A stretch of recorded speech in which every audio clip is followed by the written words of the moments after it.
Hey everybody, welcome back to the channel. Thanks so much for joining us at Start to Continue YouTube channel. Don't forget to hit the subscribe button. We're doing major things, big things are happening. It's quite a thing.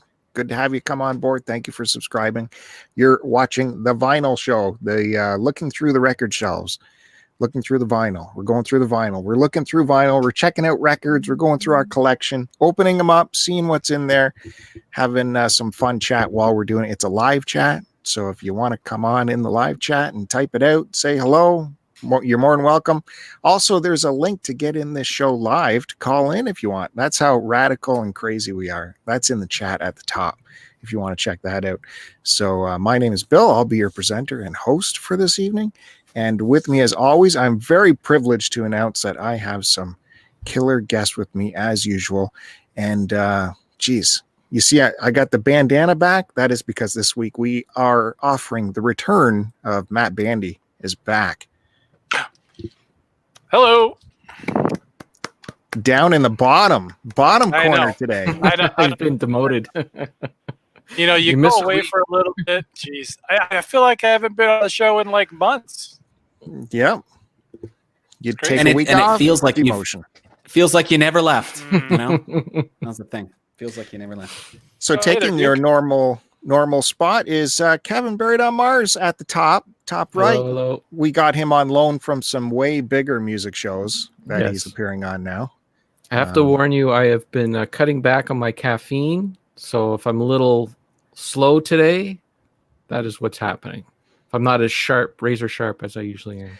Okay, but I assume you're full caffeine on your other music shows, all right? I have been cutting caffeine since, what's today? Wednesday? So it started on the weekend, and it was fine for the first couple of days, and now it's catching up to me. Okay. Well, I've done that before. It's no point. No real need. Enjoy your caffeine, folks. On the bottom, we have hijinks already going on. They're definitely on the bottom. Wow. They are on the bottom. They're bottoms. Power bottom. Power bottom. I don't know if it works that way, but Curtis, it's good to see you, my friend. It's good to be here, Bill. Thank you so much for having me. I kept moving around the time of this show. I got to get Curtis back on. This day, no. This day, no. Push. We finally got him. No, come on. Now you're moving it around for me? That's a lie. Don't lie, Bill. Come on. Just for you. Come on. Okay. Star power. Good to be here. Thank you for having me. Right on. Thanks so much for being here. I appreciate you guys. As always, it's good to have you here. My vinyl punditry. For me, I'm going to be breaking into, I'm going to look at some John Lennon stuff. If we get to it, we'll get to some Paul McCartney stuff. And I have new records to bring out. So we're going to see some new stuff. It was Amazon Prime Day. It still is, actually. I made a couple quick purchases and they already arrived within one day. Oh, wow. So we're going to look at that. And say hi to Duke in the chat from Retro Nonsense.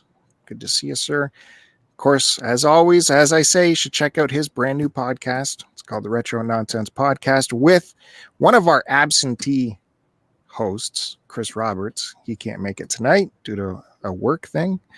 So, but check out their podcast. And if you can, leave a review on iTunes because they are new and noteworthy and you have to leave a review to get them on that list. Very important. This is a big, important time for them.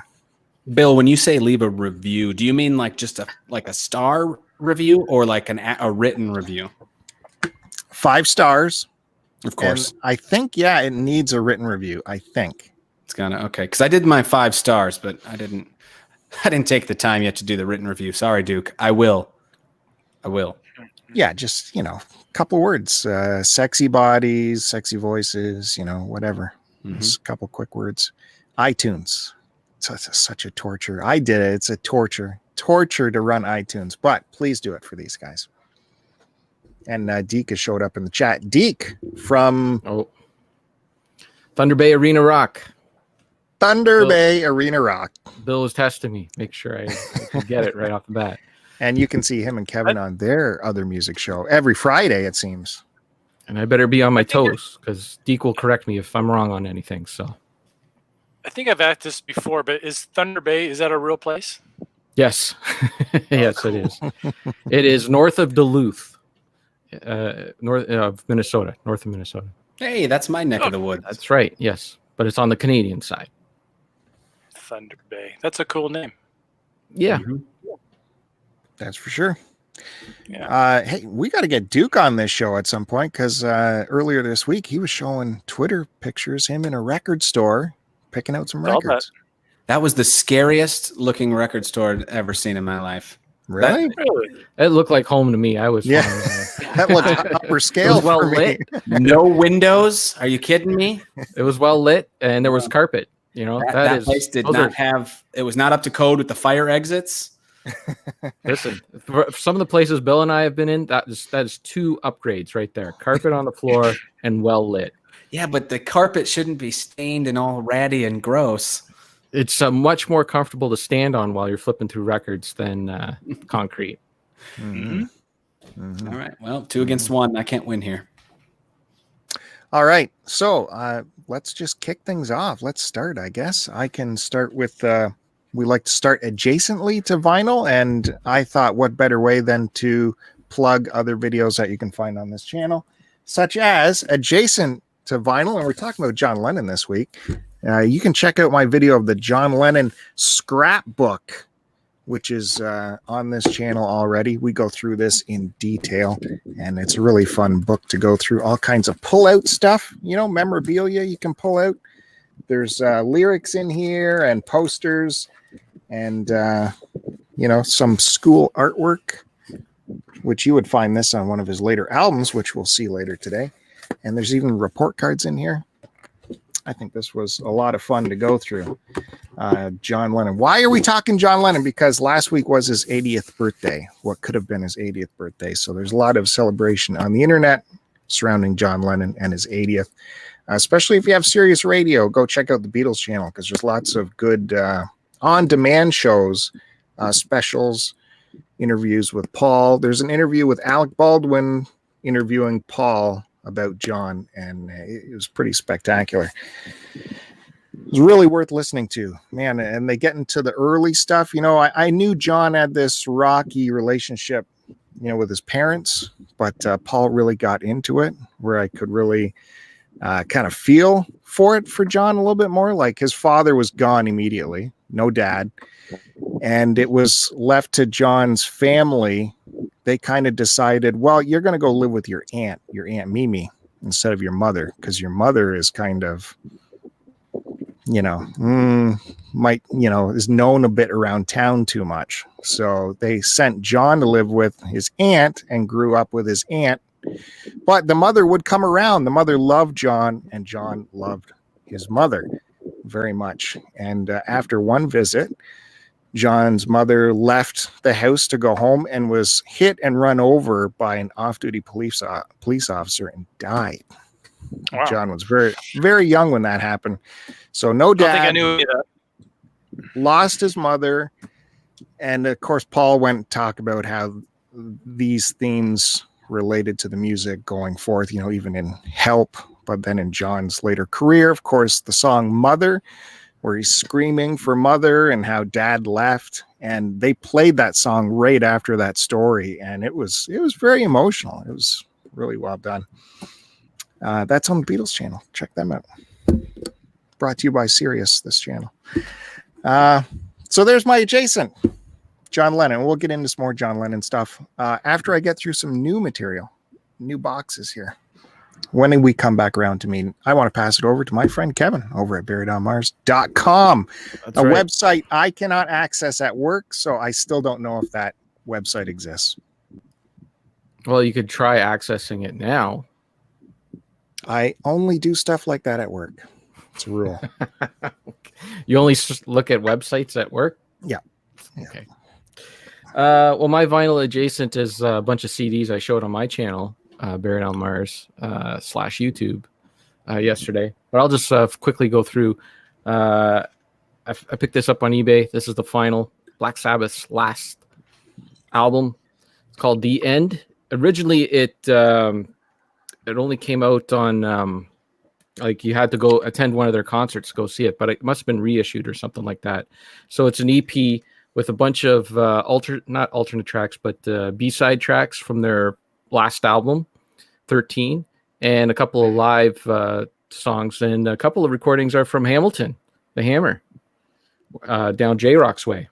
So I thought that was pretty cool, and it's actually pretty good. A couple of songs on here should have been on 13 because they're actually better than some of the songs on 13.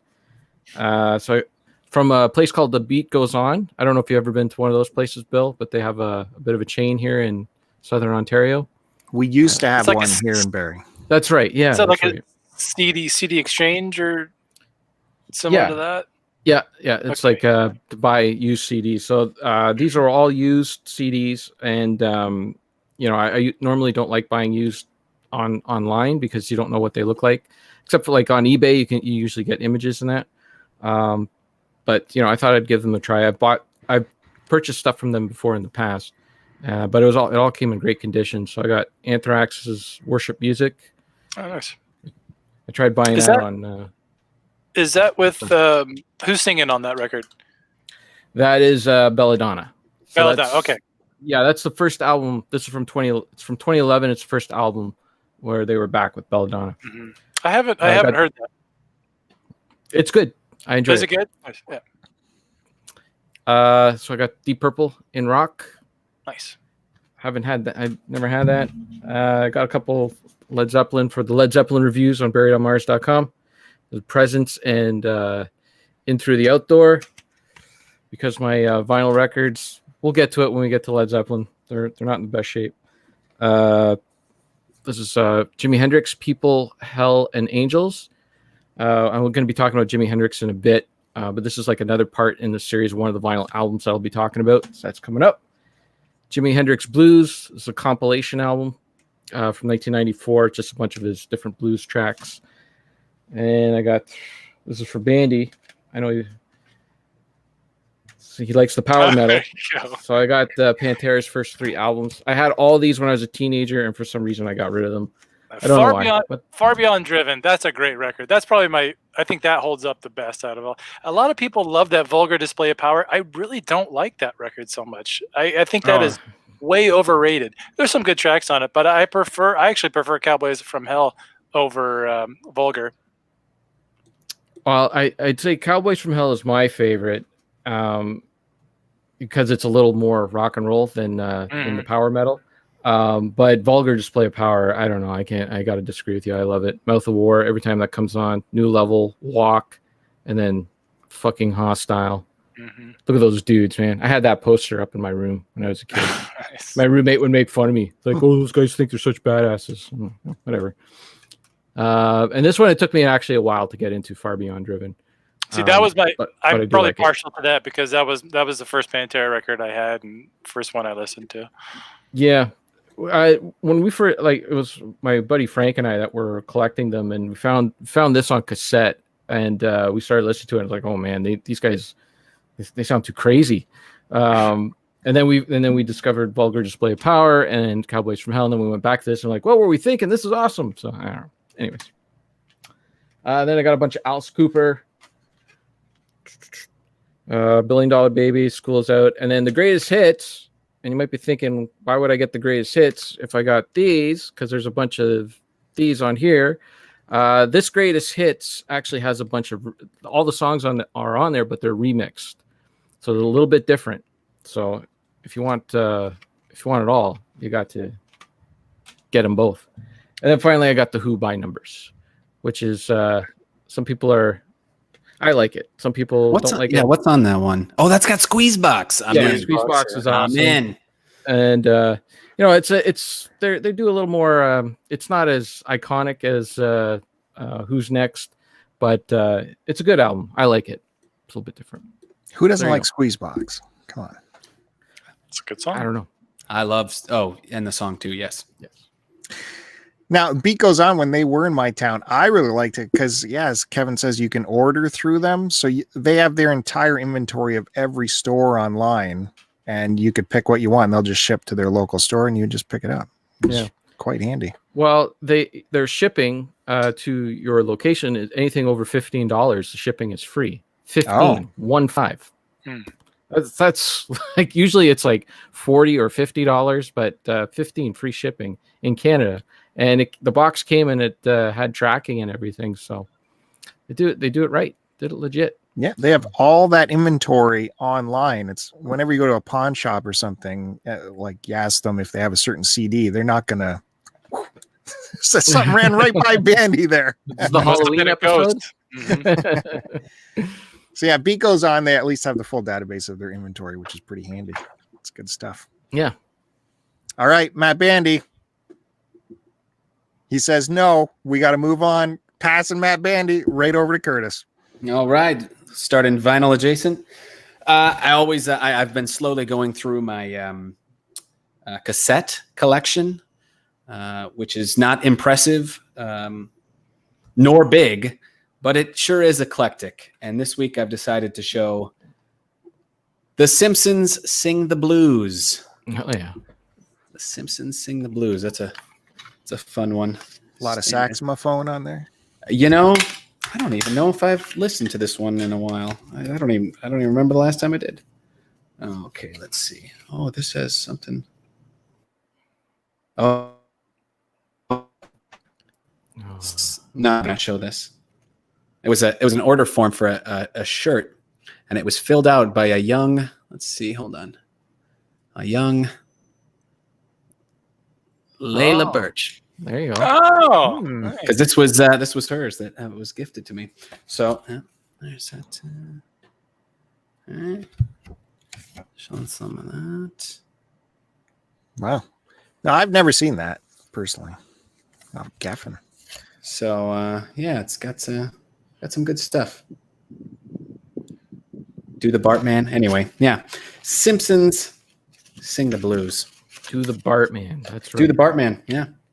I had a Simpsons CD growing up. I don't remember what that was, but that had all the like songs from the show, like the Stone Cutters. In the Key of Springfield. Something like that. I don't remember the title of it, but the CD looked like a donut. It was the pink sprinkles donut. I got them upstairs. And then today I was helping a friend move some stuff, and they basically asked certain things around the house that I could have. And this didn't have a case, but I thought I'd take it anyway. It's Paul Simon, Hearts and Bones. It's obviously side two White side cassette. I haven't listened to this, so I'm not too familiar. But I like me some Paul Simon. Sure.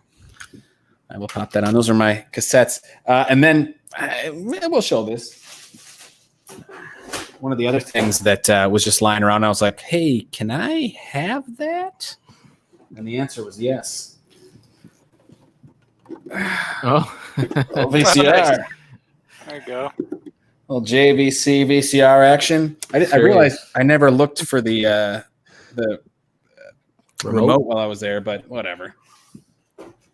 VCRs are getting hard to find. I thought, hey, why not? I'll take a VCR. I don't have a VCR, so now I have a VCR. I used to have totally so many. Taking the Chris Roberts slot of the wild card position here. And that was actually for Chris Roberts. I'm bummed he's not here, but we got it. We got it on the archives now. So right, and those are my vinyl adjacents for today. Wow, that round was fast. Oh wait, we should probably go back to check out Matt Bandy if he's available. Yeah, All I'm ready right. now. There was someone sneaking in here, so That's fine. yeah, I'm gonna go vinyl adjacent too. I like to start with some cassettes.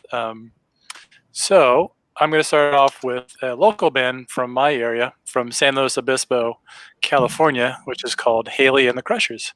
And I have two friends in this band, Haley and my buddy Curtiss. But this was their debut EP called Gidget's Revenge. And I will have to recommend this to both of you guys. Curtiss, you might like this too. But they are a mix of garage rock, punk rock, and surf music. And I think you dig this. If you like a lot of like the Third Man record stuff, that kind of has a little bit of that vibe on it. It's real simple, catchy stuff. And they have quite a few releases out. You can check them out on their Bandcamp. It's just haleyandthecrushers.bandcamp.com, where this is available. But this is on a blue cassette here, and it came with a Valentine. Oh. And it said, "I remember the first time I saw you. I was sick for a week." Yeah. And it looks like it's actually somebody's Valentine one time. From Margaret Sisk to Lupe Rosas. So I don't know if she liked Lupe or I don't know. But this is, I believe they self-released this. I think they're a 3-piece, sometimes a 4-piece band. I picked this up. The bass player and Haley's, I think they're married, husband, Reed, owns a comic book store in San Luis Obispo. And this is where I picked this up a couple years ago. But yeah, I think you guys dig this stuff. It's fun. Reminds me a little bit the B-52s, the Cramps, that kind of stuff that along those lines. And then this is a release I got last year by a dungeon synth artist, I believe out of Italy, called Brock Gore. So if you like the soundtrack to Conan the Barbarian or that kind of style, this is essentially what it sounds like. A lot of percussion in this on the old cassette here on Out of Season, which is a great record label. And actually, this release came with this print here too, which I have hanging up in my bedroom. That's cool. Yeah, all instrumental.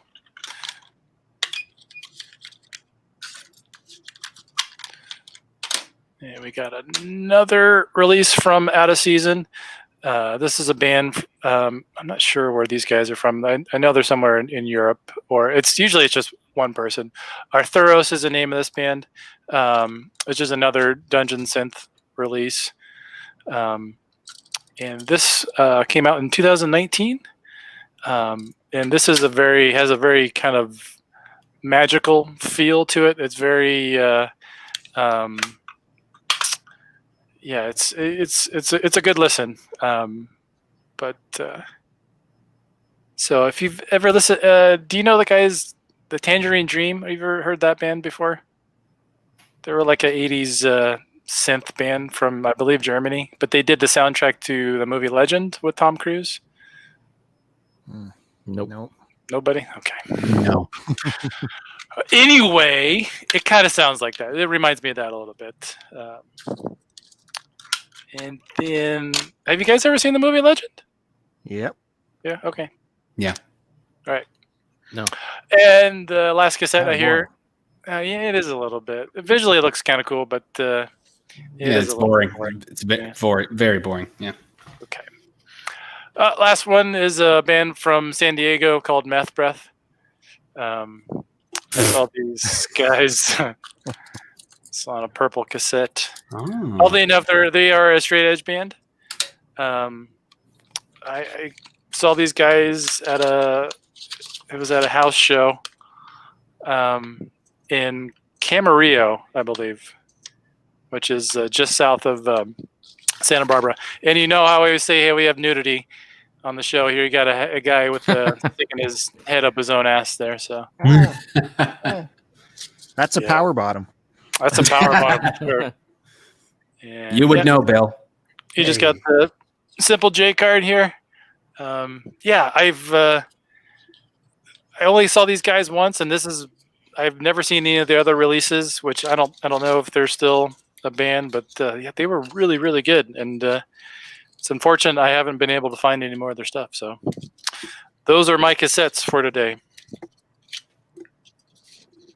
Cool. Hey, I actually sent Matt Bandy a doom metal recommendation in our off days here. Can you believe that? I was happy to see that. I haven't had a chance to listen to it. I forgot about that completely until right now. That's from that YouTube channel that always does doom stuff. And it was a band I hadn't heard. I'd never heard of them before, so check them out. Yeah, they got to me because they were doing the typical doom metal stuff, but they were using like phasing, so it would like swirl around your head if you were wearing headphones. It's really trippy. It was pretty good. Yeah. I like that. Something acid, Amon acid or something they were called. Yeah, and there's a lot. You'll see a lot of acid, witch, electric, different variations of that. You're gonna get like some weird stoner doom band. So. Mm-hmm. There's a lot of those names. Yep. Steven Catmax Gaming popped in the chat there. Say hi to Steve. Good to see you. I know he likes his cassettes. Yeah. He's on his way to a Walmart or something, I'm sure. So he's probably gone by now. Hey, I guess that means we're back to me. And like I said, I have some new records to show, to unbox, actually. So hit that subscribe button. But first, as a tease, we were talking about Third Man Records before. This came in the mail. This is the latest in the Vault package. This is Johnny Cash live concert kind of package they put together. But you're going to have to look for that. Come on, man. Later on this channel. So hit subscribe, hit the bell, and we will go through this giant thick package from Third Man Records. You know, I already opened mine. I can go get it for you, Matt, if you want. It's upstairs. I can go grab it. Now, more interesting, we've all had Amazon vinyl buying stories, right, of how they ship it. So Prime Day was yesterday and today, and I'm on overnights. I kind of like it when Prime Day happens when you're working overnights because you can be there right at 3 a.m. when the fresh deals drop. Not that there's a ton of deals, but I did find a couple vinyl deals, and I bought a movie and I bought some coffee and a bunch of things, and it all came in a giant box. And you know, we always heard about records getting trashed from Amazon. In that box, what, the records came in the same box as the coffee? Were these boxes, like they box the records and then put them in a giant box. Mm-hmm. I know it's totally random. Like sometimes it'll come like with nothing, and then other times it's a box within a box. Yeah, you can't beat this kind of shipping, right? Well, and like, my Anthrax record came in a box like that, and it still got wrecked. So, are you saying you ordered Anthrax through the mail, Kevin? Yes, it's the only kind of Anthrax you can order through the mail. So, shall we see what's in here, Curtis? Yes, absolutely, we should. Okay. Opening them up. Very exciting. Subscribe. Oh, boy. Bob Dylan. Oh, yeah. I already got that. Record store day. I showed it last week. You did. So it was timely that this showed up. This was either this one was $17.99, I think. So I think that's a pretty good price on it. Canadian? Yeah. Yeah. That is a very good price. I don't have my knife to open this. So I don't know what's inside. Because they did release a colored vinyl of this edition, didn't they, Kevin? Yeah. Well, I have to... They used the same font as Stranger Things. I was going to say that.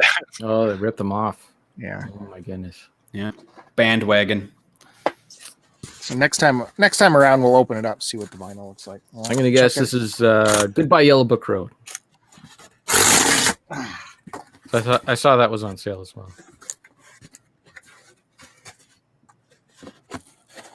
Oh, it's the other one. You went all out. I did, yeah. You saw my stuff and you got jealous. Well, a little bit. I've been keeping my eye out for them, but they're always like $30 or something. So. Yeah. One was $17.99 and the other one was $18.99 with free shipping. And they're fine. They don't look destroyed or anything. Pro tip, Bill, hang on to those mailers in case you ever want to mail a record someday. Oh, yeah. I got tons of them. I'm running out of room, to actually. Like the United States, maybe even. You know, who knows? That's the thing. That's the thing. So, as well, on this channel, you should check out the unboxing video I did of this giant vinyl package that came in the mail not too long ago. So we go through this in detail. And it's got a big old booklet there we go through. And that's a very happening video on this channel as well. Go check that out. Start to continue. Some Bob. Yes. Okay.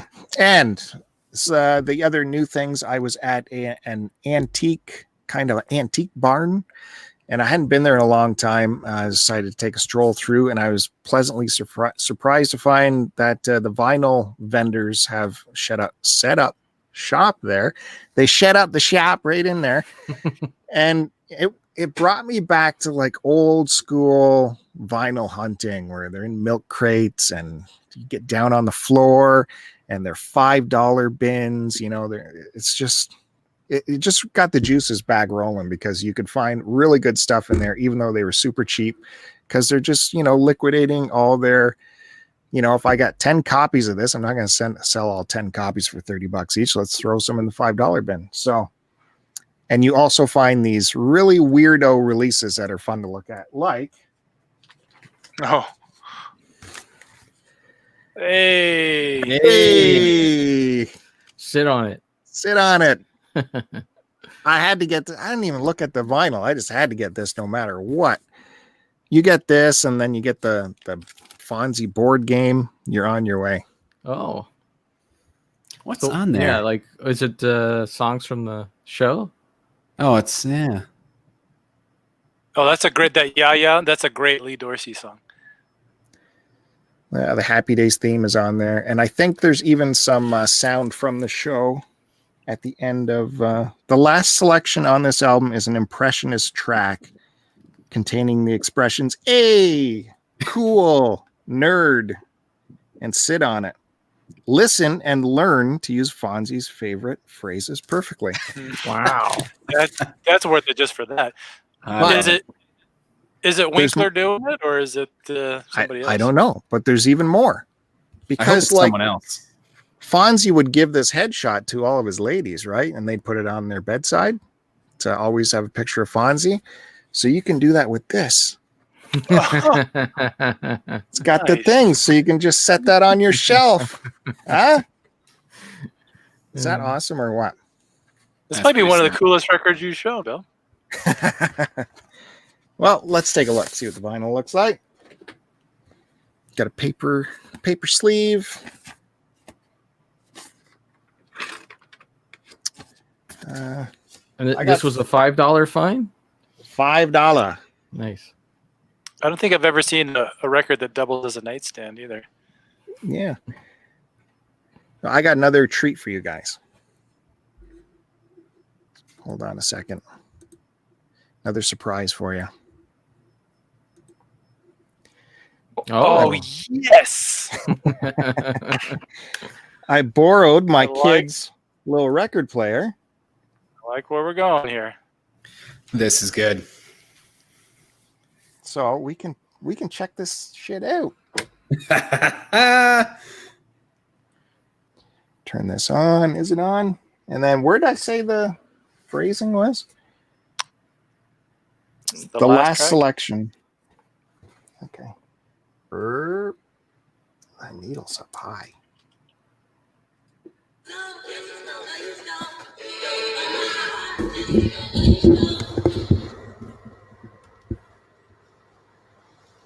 Oh, well, that's Lee Dorsey. Sitting here waiting for my Yeah, we'll get a copyright hit for that for sure. That's a great track. That's such a good song. Where the heck is the... Maybe it's the other side? Are you on the right side? That's side B. Maybe it's side A. Like that. Huh. The Impressionist track is track 11. And there's also something called the Fonz song, track 10. I'm sure we won't get hit for that. Let's get a whole selection of that.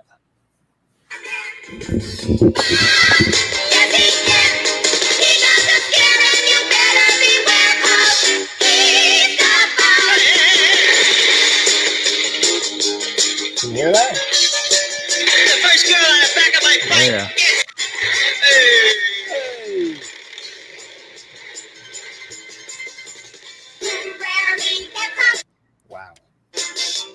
So let's move Are you on. sure you don't have that on 45 accidentally?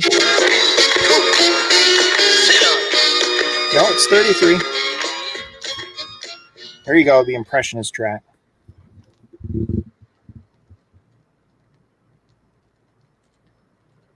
Or it's the run out track. I think you got hosed. What happened? What happened? Come on, you. Oh, what happened?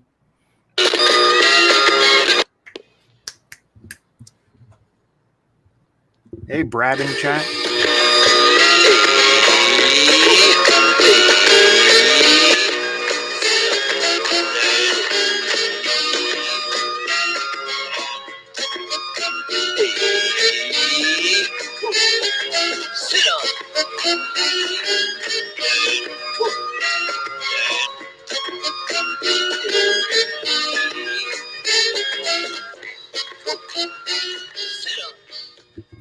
I think that's it. That was something else. Hey. Wow. Come on, where else are you going to get? That was good. That's worth at least 5 subscribes. Let's get going, guys. Hit that subscribe button. You got some Fonzie action there. Everything else looks pretty licensed up. Jerry Lee Lewis is on here. Great Balls of Fire, Rock Around the Clock, of course. The Fonzarelli Slide and the Fonz song. And then the Impressionist track, which was not what I was expecting at all. What about Fats Domino? That was the one that Ron Howard would always quote. You know, that's Found my gotta be thrill. on here. Yeah. Found my thrill. Blueberry Hill. Blueberry Hill. Nope. You got ripped off. Throw it out. It's garbage. It's trash. Too expensive. Now, unfortunately, I already bequeathed a copy of something similar to this to my buddy Kevin, so that means I cannot keep this either. This has to continue down the line. That's right. Excellent. That's awesome. I was going to find a nice place in my home. What did you say you did to that record? I bequeathed it? He queefed on it. That's what I heard. Awesome. Thank you so much. Is there anything on here we can listen to, you think? Tanya Tucker, Deliverance. Oh, I'm sure. Any of Bandit it would be. Yeah. Mel Tillis. Texas. Where's what's his face? Jerry. Yeah, Jerry Reed gets the first Texas Bound. Yeah. Let's get some Texas Bound. All right. I don't know. It's a pretty big hit. Even got a sleeve on there for you. Nice. We'll just play 5 seconds worth. Okay. I need to get a switcher here. Switch camera. Doesn't Joe have one that he doesn't use? Should give that to you. Not the Mel Tillis. Texas Bound. All right. How's this record player sound, anyways, guys? Sexy. Top quality? It sounds like you're holding your mic up to it.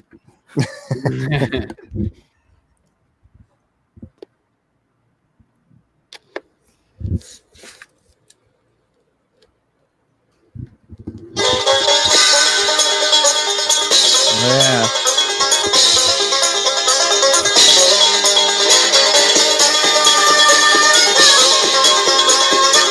Right.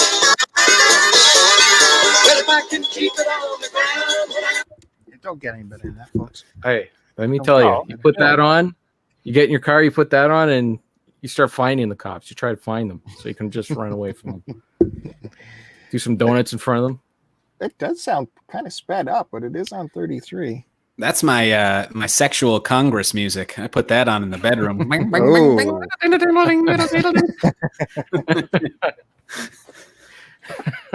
And finally, this will lead us into some more Beatles stuff. Do you guys recognize this album? Oh, I recognize 4 albums. Let it There. rot. Oh, Let It Rot. oh, I have. Yeah, what is this? I've heard of this before. Yeah, Was it the Ruddles? Okay. Yeah. Oh, okay, yeah. Yeah, this is the Ruddles album. Besides Eric Idle, who else was a part of that? Eric Idle's friends. Okay. Yeah. I think that guy that would do all their songs, I'm blanking on his name. He was in it too. Neil something. I think I had to pay up for this one. I think this was a $9 record. But it's pretty fantastic. What did they debut on a television program or what? How did they get that start? I think it was Eric Idle was hosting SNL, and I think they started there, and then they did the movie, the very first mockumentary.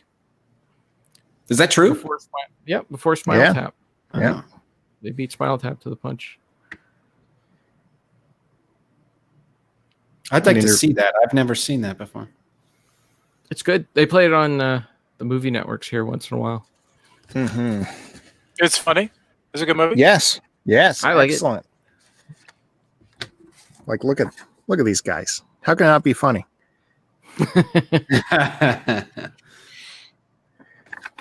I mean, it's just good spoofing all around. I mean, if you like the Dewey Cox movie too, that kind of reminds me of what this is like. That was a funny movie. So do they? Is it like original music? Like, is the music? Is it spoofing like the tone of the Beatles, or is it actually like parody songs? But it's not like the it's not like Weird Al parody. It's like no. Think of Spinal Tap. The same thing. Okay. Yeah. Instead of all you need is love, it's all you need is money. No. All you need is cash, isn't it? All you need is cash. There's quite a bit going on here. So for $9, man, I'm getting that. Sure. I think George Harrison had some money in this too to get it off the ground. Oh yeah, he was a huge fan, right? He funded Life of Brian. Right. Well, maybe we should throw a track of this on. I'd like to hear it. I've never heard it before. Me too. So, what's the history of the name? Where did they get the name the Ruddles? What's that a reference to? As it says there, the Ruddles story is legend, a living legend, the legend that will live a lifetime, long after other living legends have died.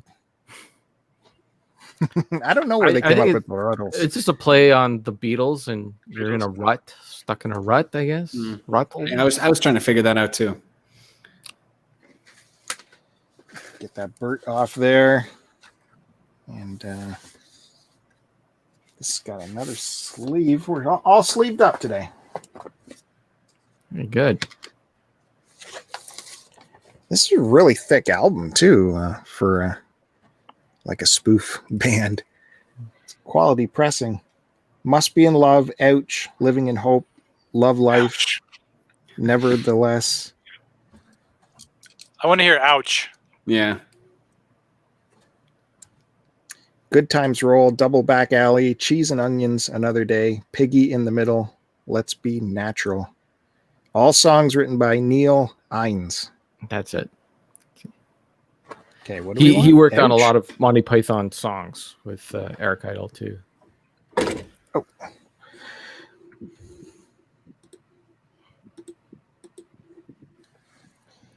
That is track 2, I think.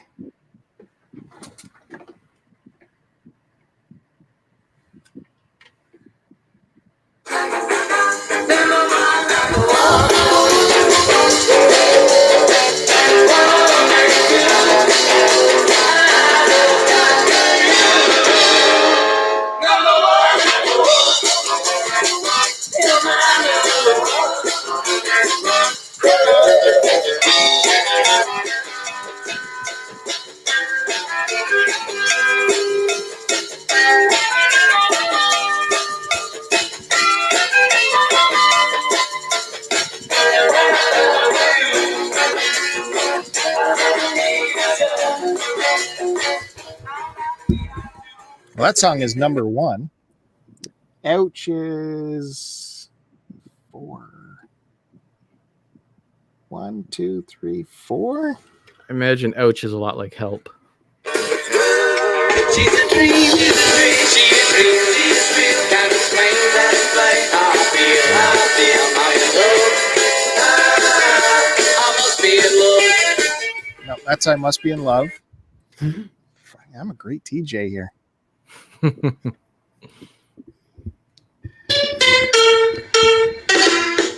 That's too far.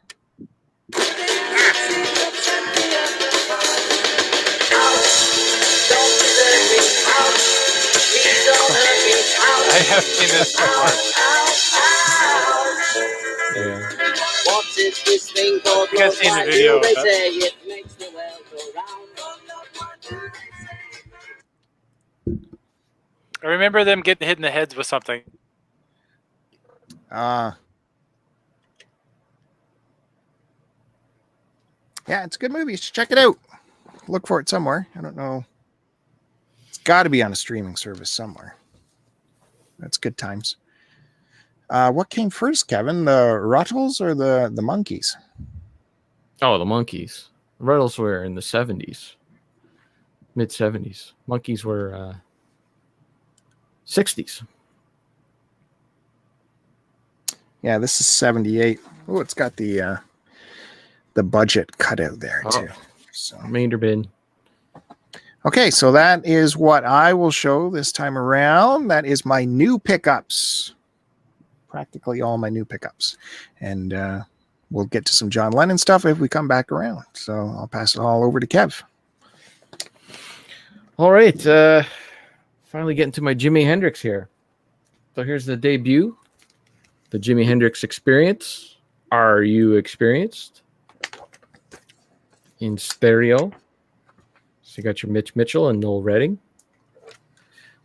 With Jimmy. And I think this is just an 80s reprint. It's from Eastside Records and CDs. So it's definitely not a Ridge.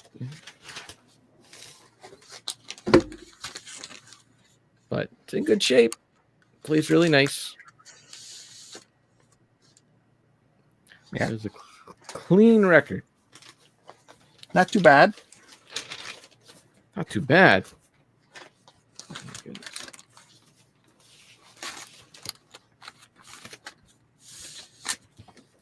So that's a good one. Everyone's got to have that. You got to have that in your collection. This is my favorite of the Jimi Hendrix Experience. Axis, As Bold as Love. The funky cover. Reprise Records. Once again, it is a gatefold, but let me take the record out first. There's Bill's Frequent Haunt again, the A&M Records. Frequent Haunt. Well, I know you've been in there. That's way before my time. Most Ontario.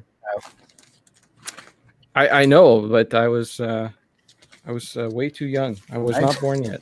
I don't think so. You would come out of the Zanzibar and stroll over to A&M Records. I don't even know what Zanzibar is. Yeah, right.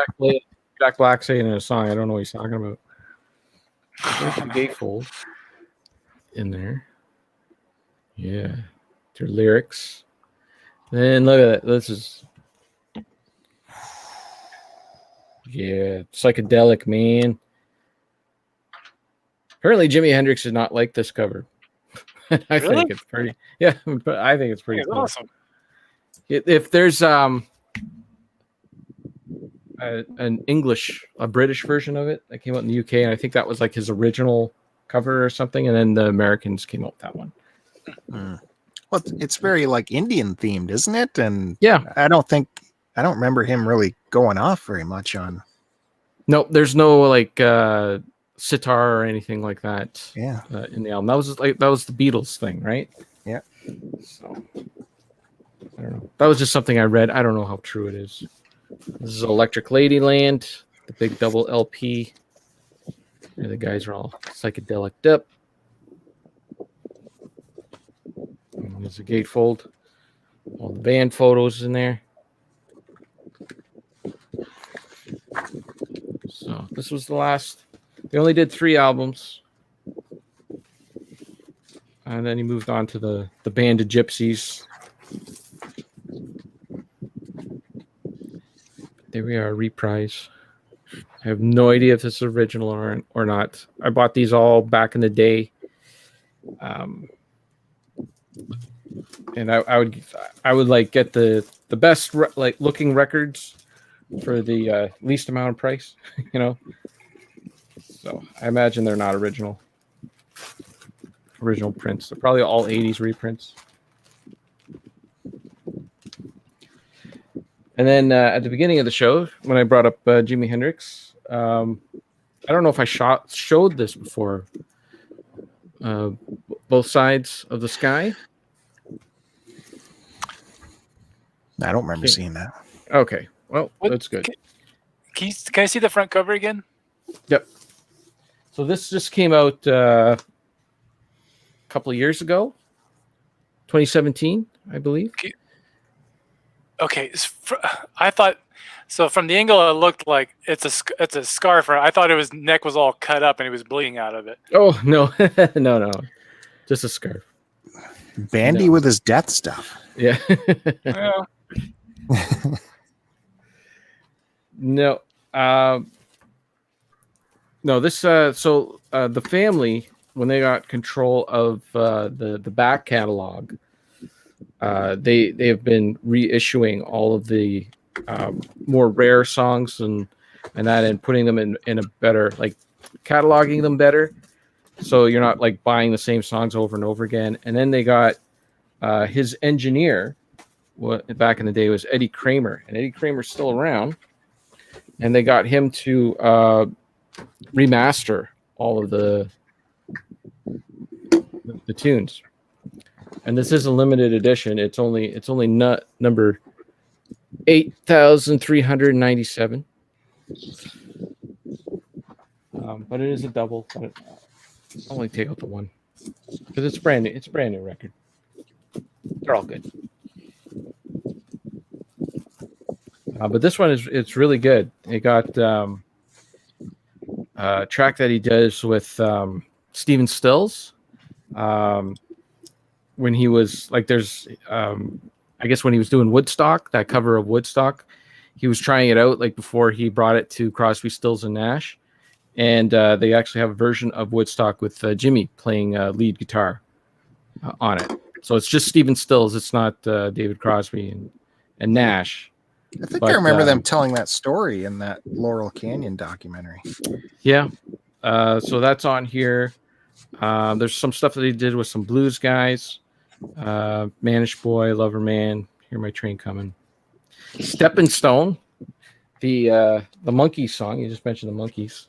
There's a version of that on here. So that's it for my Hendrix on vinyl. The rest I have on CD. So this is the only John Lee Hooker album I have. It's called Moanin' and Stompin' Blues. It was the only, I bought this back in the day. It was the only one I could find around here. You can find reissues now, the newer stuff, but it's actually not the greatest album. What year is that from? 60s, I believe. Not 100% sure. It looks like a 60s album, from the back.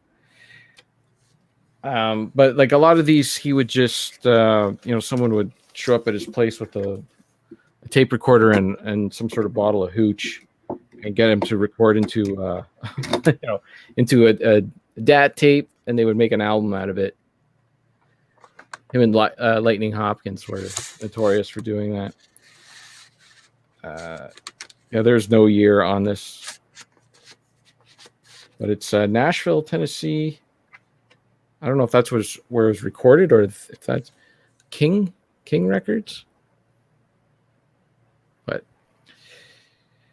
yeah, back in the day, like they would, they would just go from, like, he would have like a record deal with someone in, like, he was from Detroit. He'd have a record deal with someone in Detroit, and then as he would go and tour North America or America or whatever, and he'd be down in Tennessee, and someone would be like, "Hey, we should record an album with you," and he'd be just like, "Okay, let's do it right now. Just give me the money and I'll record something for you right now." Even though he was under contract with another label, but in the 50s and 60s, like they just wouldn't think, "Oh, those guys in Detroit would never find out." And so there's all sorts of these kinds of albums all over the place that never got reissued or anything like that. So I don't know if it's rare or anything. I never looked into it. I kind of actually forgot about it until I pulled it out today for this. I'm like, oh yeah, I got this. But I remember it's not like the audio recording isn't the best. And let me show one more record before I get into the Iron Maiden for the next round. What you have before Iron Maiden is you got Iron Butterfly. Oh, Bill has shown in the past, but we know what Bill's copy looked like. So let's see what a nice, clean, playable Mine get copy played. looks like. They got played. Listen Yeah, to. you did get played when you bought that. It's got no sleeve in it though. Oh my goodness! How embarrassing! Oh, How embarrassing! Oh my goodness! But look how good that is. I guess I don't play this one very often. Just got to There you play go. one side of it. Yeah, it is a good side. I don't even remember what the other side sounds like. I played it once. Yeah. There you go. Need a sleeve. So that's it for this round. All right. Hey, if we could regress a second, I did open these up if you guys want to see what's in there. Sure thing. Greta Van Yeah. Fleet. There was a time Kevin Buried on Mars had a little radio show called the Mars Mixtape, and he was playing tracks on it. I was listening in my car, and he played this Zeppelin tune that I had never heard before. So I'm like, where did he dig this Zeppelin tune up from? And then he goes on to explain it's this new band, Greta Van Fleet, these young punks that somehow pull off a Zeppelin sound that is, I mean, if you don't mind that they do sound like Zeppelin, I don't mind. They pull it off quite well. So which one is this one? Anthem of a Peaceful Army. Was this 2 years ago? 2018. It's got a little lyric sheet here, which is nice. And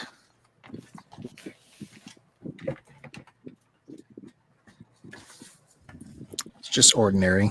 Just ordinary vinyl. Neat label for that one. And then this one was last year's release, From the Fires, kind of similar themed album cover. And what do we got in here? Same idea, another lyric sheet. However, this one does have some graphics on the other side. Some Bandy is supporting Buried on Mars there. Is he heavy? Oh my gosh. Hey, Power that bottom. tickles. It's just ordinary vinyl there. But they are nice, thick pieces of vinyl. I was kind of concerned. I've heard sometimes when you buy records off Amazon, you might get it and it's a super flimsy, really crappy pressing, that they just whipped out millions and millions of them, and that's why they're selling super cheap on Amazon. But it's good to see these are of decent quality and the real deal. So from there, I will toss it on over to Matt Bandy, see what he's got for vinyl today. Well, technically, I think it's Curtis's turn. Oh, okay. Yeah, if we follow. Yeah. If we want to correct the space-time continuum, go, Mr. Matt Bandy. Yeah. Go ahead. It does bother me to do that. It's Okay. I will go next then. So the first record I'm going to show today is kind of on a somber note, unfortunately. It was a band from Chicago called Naked Ray Gun. The bass player, Pierre Kesdy, died last Friday of his battle with cancer. Naked Ray Gun is a pretty obscure band. If you grew up in Chicago listening to punk rock, you definitely listen to this band and know this band and love this band. This band was a big influence on Dave Grohl, actually, and he speaks highly of them as being a big influence and kind of a turning point in his musical career when he first heard this band. This is I think this is their third full length called Throb Throb. This record is kind of hit and miss. It's got some really good songs and then some really like just weird, noisy kind of songs that go on for way too long. And but the good definitely outweighs the bad in this record. I would probably recommend the record Jettison if you'd never heard them before. That's probably their most well received. That and their first record called Basement Screams are, I would say, is a good starting point. But I don't have either of those records on vinyl.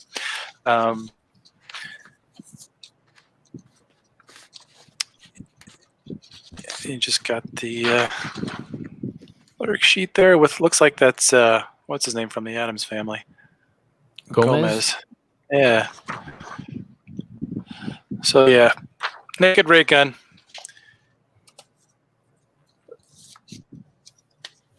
And then I'm going to show. This is the last record that I got in the mail. I got this last 2 weeks ago by a dungeon synth release called by a band called Gargoylium. This was originally released on cassette and then got a vinyl pressing about a year later, and I ordered this from Out of Season, which is the record label that put this out.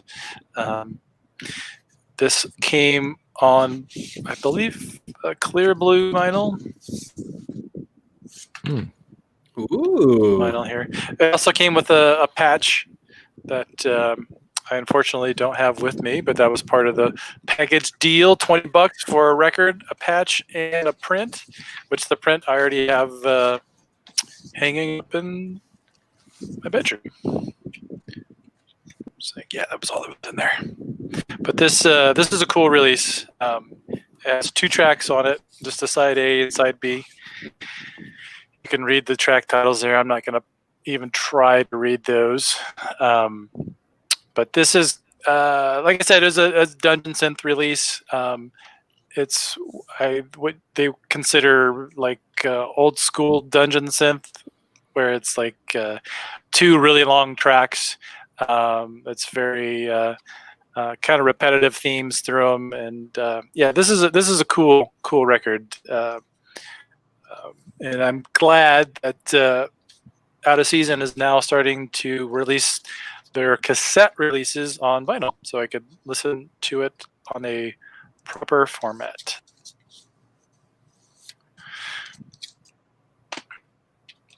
And then, so I got 2 other records here that I pulled out for a specific reason here. So these are, this is a full length by a band from Washington, D.C. called Worn Thin. And the reason why I pulled this out is because I always forget that I have this record. And this is why. Because it's just on. It's basically like a huge 7-inch, right? Or a huge 45. And I always forget that I have this record. Got a shot of the band here with a pretty cool ghetto blaster there with got Run DMC and Minor Threats.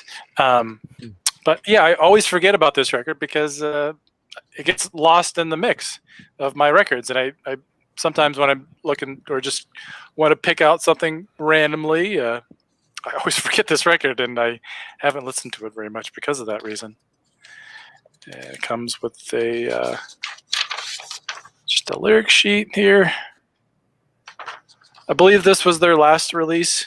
They had 2 EPs before this.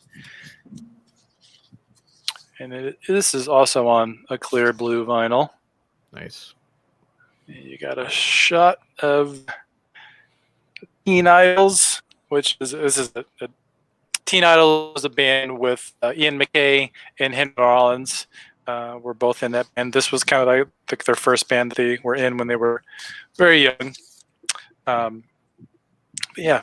And then the other record I have this go around is the same thing, where I forget about this record because I hate this. It's this, and I'm sure it was done to, for cost reasons, possibly. But this was by a band from Chicago called The Killer. This is better judged by 12 than carried by 6. This came out in, I'm going to say, 2005, 2006. I've seen this band probably more than any band that I've ever seen before. They played shows all the time in Chicago, and we'd go see them. I've probably seen them close to 20 times. But this was actually the last show I went to in Chicago, was this band before I moved out to California. This was their second full length. They have 2 releases after this, but they are no longer a band. And this is on clear red vinyl. Got a picture of the Chicago skyline there. This is out on Organized Crime Records, which is a Chicago hardcore punk label.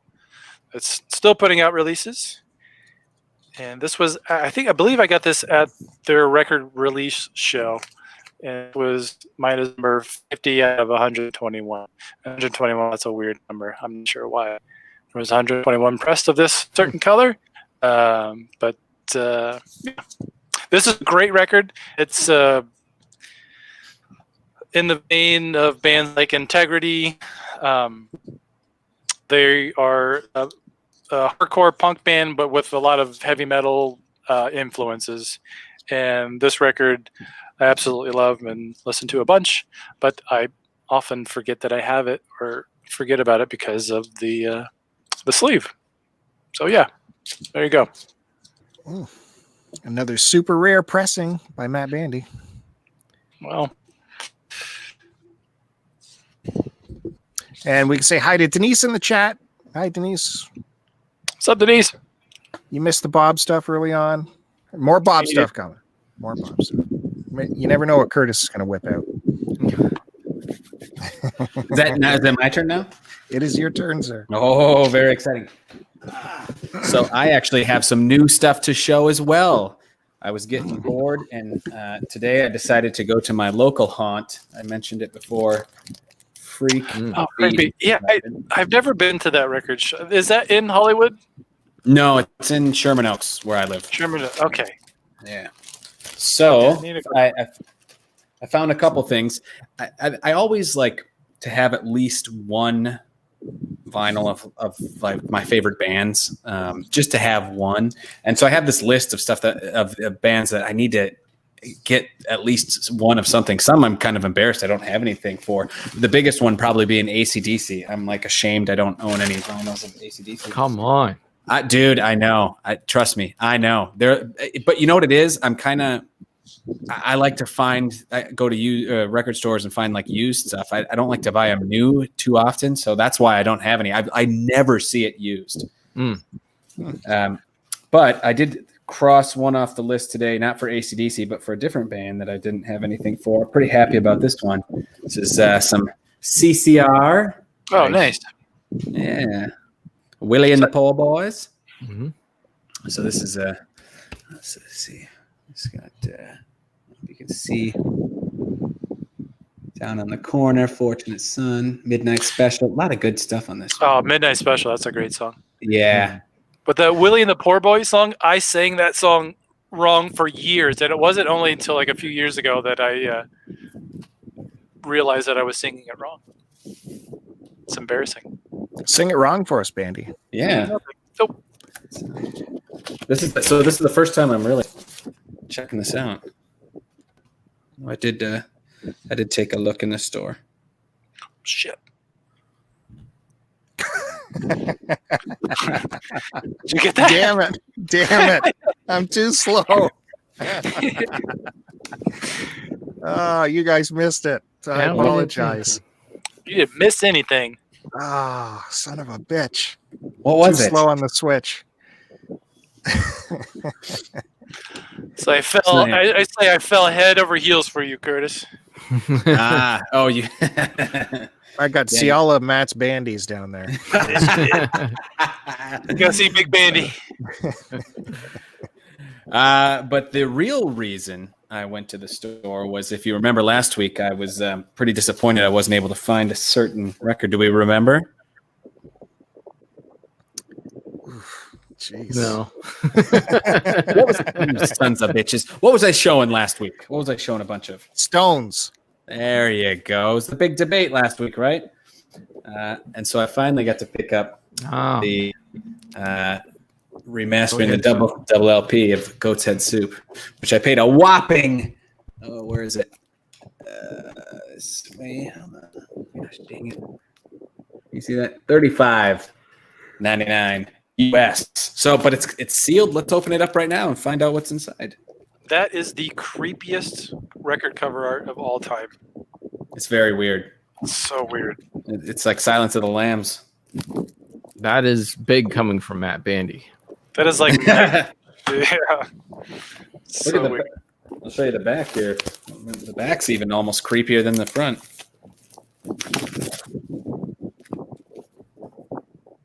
Mm.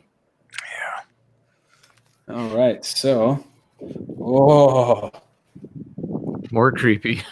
more. Yeah, I've never seen the inside of that. This is so good, man. So good. Underrated. That. Now this, I'm not sure. Is this? Yeah. Okay. So this is the actual. Anything special? Nope. Very clean. Yeah, I think that's probably $50 here in Canada. This one? Yeah. Are there alternate takes on it? Is that why it's a double Well, LP? Or That's what I'm getting to, Mr. Bandy. So here's the new one. Ooh, there's some Goat's Head Soup. Hey, have you guys ever had Goat's Head Soup? No. So I've had- title. I've had sheep's ahead. head before. So the title of this album is derived from Goat's Head Soup, which is a popular dish in Jamaica where they recorded most of this album, if not the whole thing. I'm not sure. Or was it this one? The one in Jamaica? Anyway, they wrote in Jamaica, whatever. Jamaica was involved. But Goat's Head Soup, I had Goat's Head Soup in Jamaica a couple years ago. Pretty tasty. Okay, so this is it says rarities. Sorry. Did it Jamaica go crazy? Oh, man, Bandy's on fire tonight.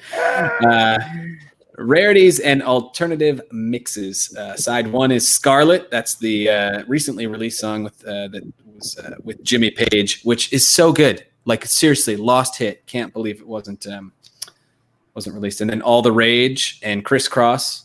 Those are the new ones. And then 100 Years Ago, there's a piano demo. Dancing with Mr. D, instrumental.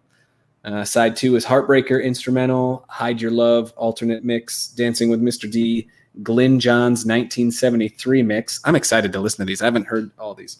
Heartbreaker, Glyn Johns 1973 mix. And Silver Train, Glyn Johns 1973 mix. And I'm assuming this looks just like all the rest. There we go. Fancy. So very excited to check this one out when I get a chance.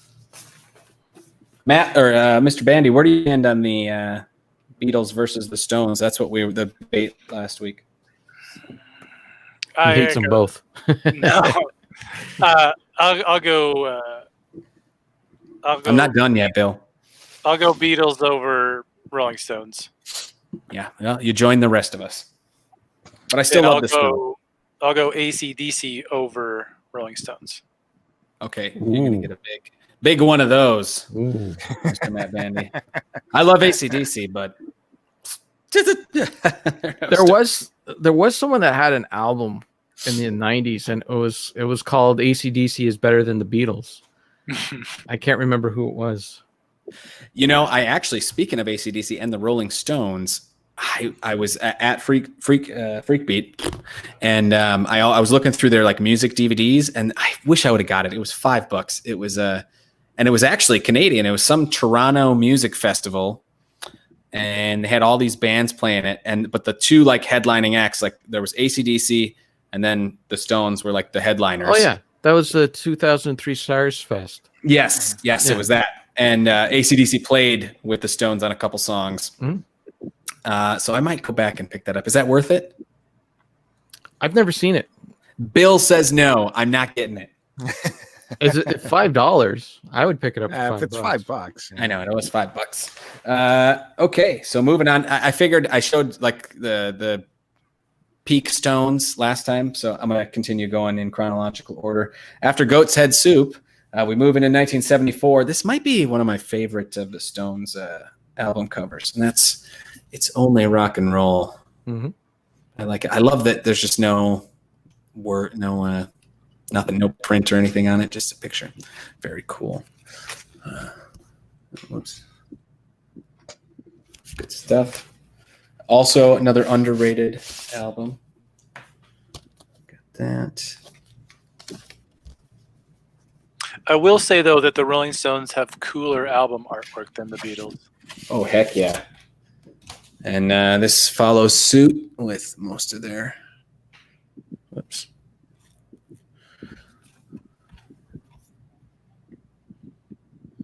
So many good tunes.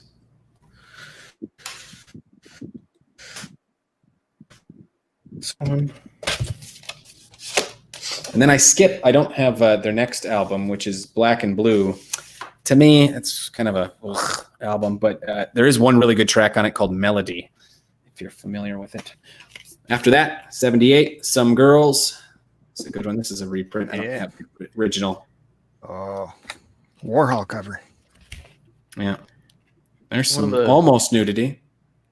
One of my blogging buddies had the ingenious thought of taking Some Girls and putting the physical graffiti inserts in them, and then doing vice versa. The Some Girl stuff into physical graffiti. It's very interesting. Very interesting blog post. It sounds it.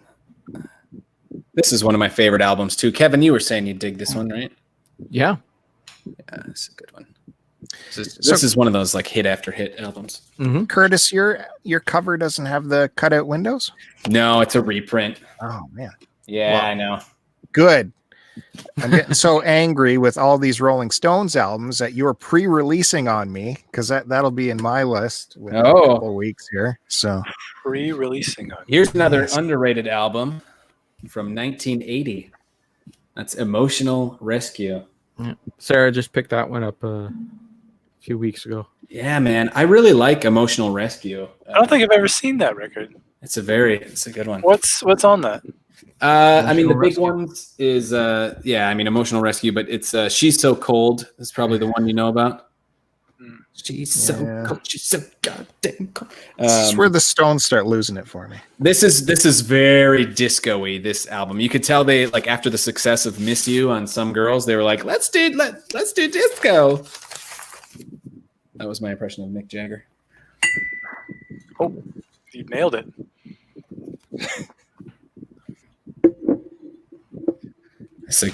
That's a good one. And then I only got one more Stones to show. That's where my collection ends of Stones. Tattoo You. Is that what you think? Any guesses? Yep. Let It Bleed. Well, I showed Let It Bleed last week. Oh. I mean, I watched last week. That's right. Sure you did. It is. I fell asleep to it. Tattoo You. Nailed it. Which is their last truly amazing album. Which is actually, this is, I believe, a lot of tracks they wrote while they were making Some Girls. It's a lot of like holdovers from that. So yeah, it's a bit of a rarities compilation. Yeah, kind of. So, but nonetheless, it's good stuff. Mm-hmm. Gave us Start Me Up. Little TNA.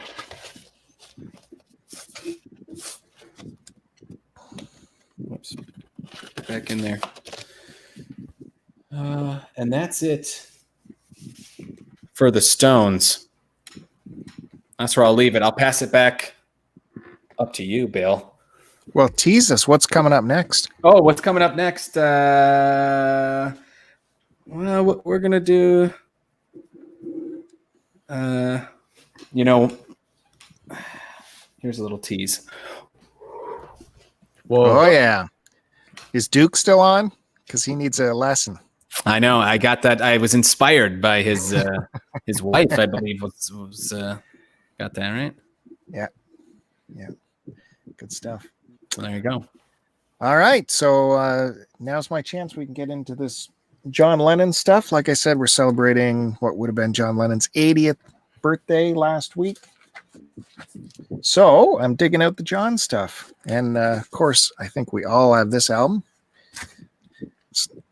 I think who showed this? Kevin, you showed this last? I think I might have showed the CD. I can't remember.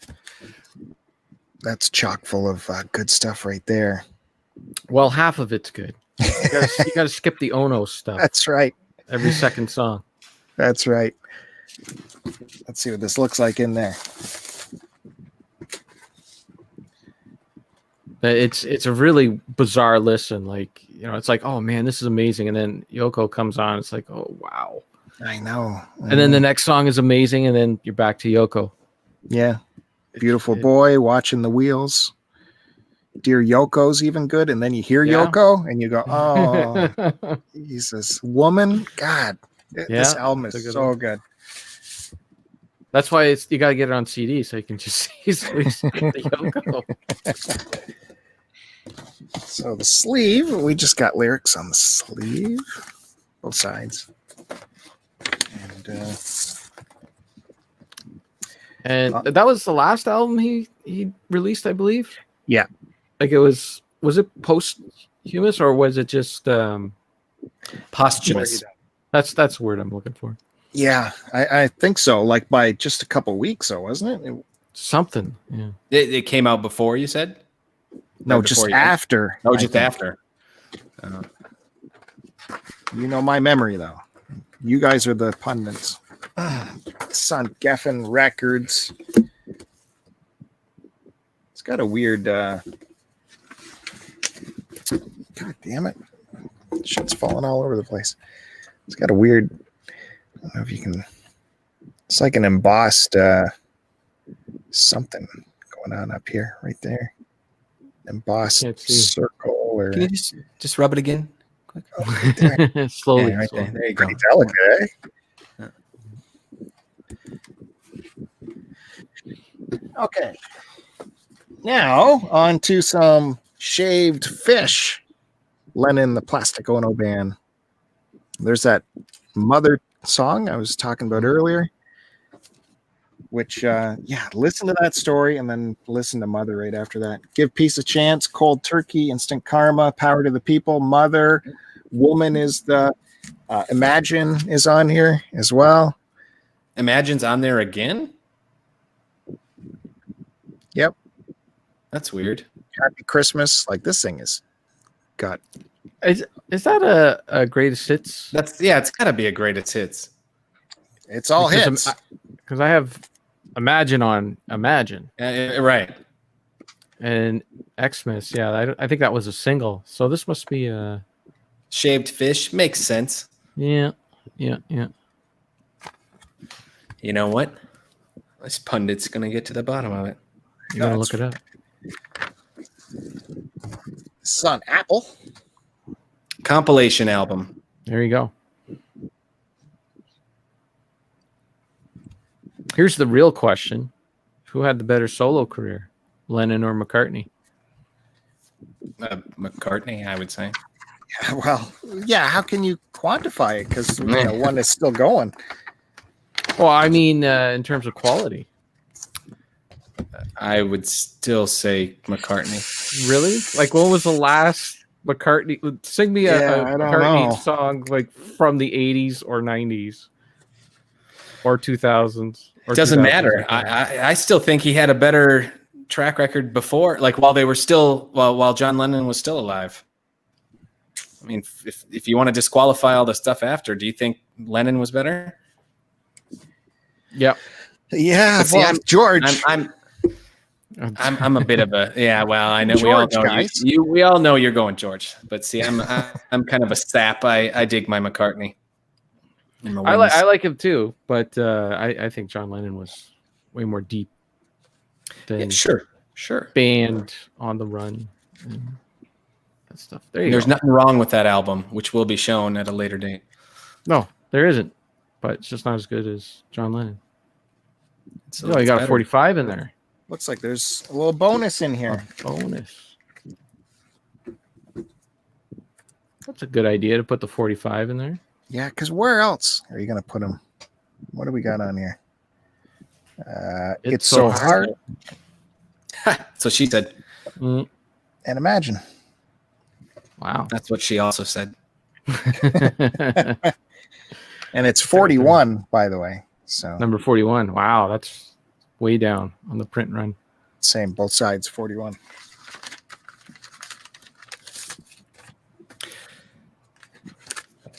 That's a good one. So yeah, Sean Lennon and Yoko Ono, of course, have just put out another compilation of John's stuff where Sean has remixed it. I don't know what his qualifications are for remixing his father's stuff, but that's out there. You can check that out. It's a neat sleeve. And then all the lyrics are on this What's that side. called, What's that? Bill? What's that called? That remix? Do you know, with all the Sean's stuff? Hold on. I'll look up Sean Lennon. It's probably on there, right?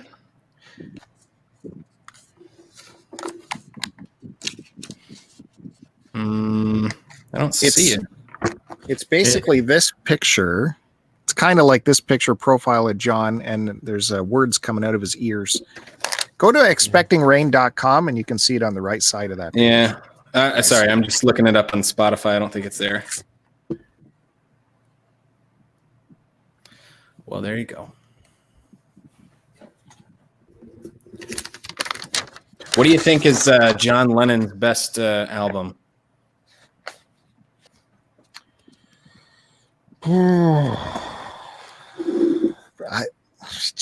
Let's keep going through it here. Hold on a second. Hold on. How about this album? Anyone got this album? Nope. I showed the John Lennon scrapbook early on. This artwork was in the scrapbook, and it's got it's called Walls and Bridges, and you can I'd never be a weatherman here. You can open these up for different look at, see? And then this, see what's happening over here? Mm-hmm. See this? What's the top?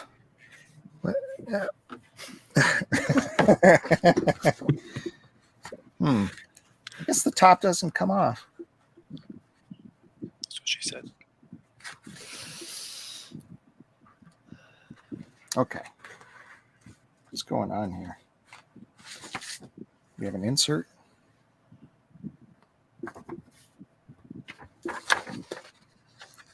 This is a nice booklet. Look at this.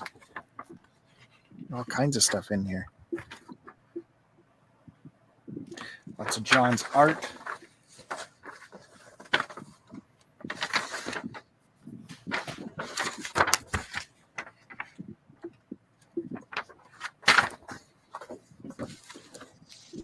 Yeah, so you're supposed to, God damn it, put this on the back, and then you flip this over like this, and then you can give them different. See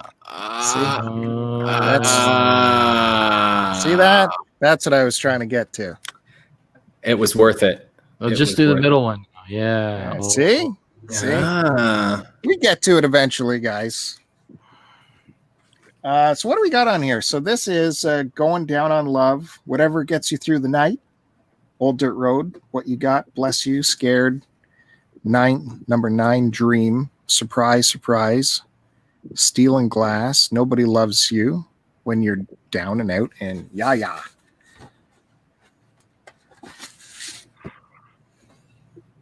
More John pictures you can play with.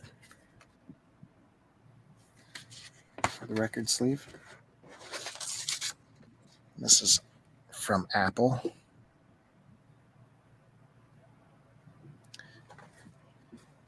Good shape. This is a good listen. Listen to this one frontwards to backwards. Put that back in there. And finally, to finish off my John Lennon stuff, another compilation. The John Lennon collection with the big X.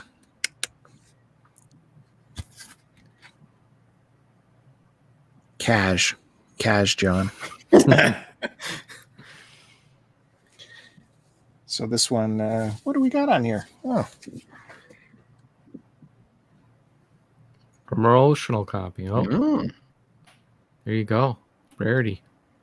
yep. Only the real collectors get that stuff. So yeah, that's compilation, all those hits again. So I would have to throw back to my favorite Lennon album is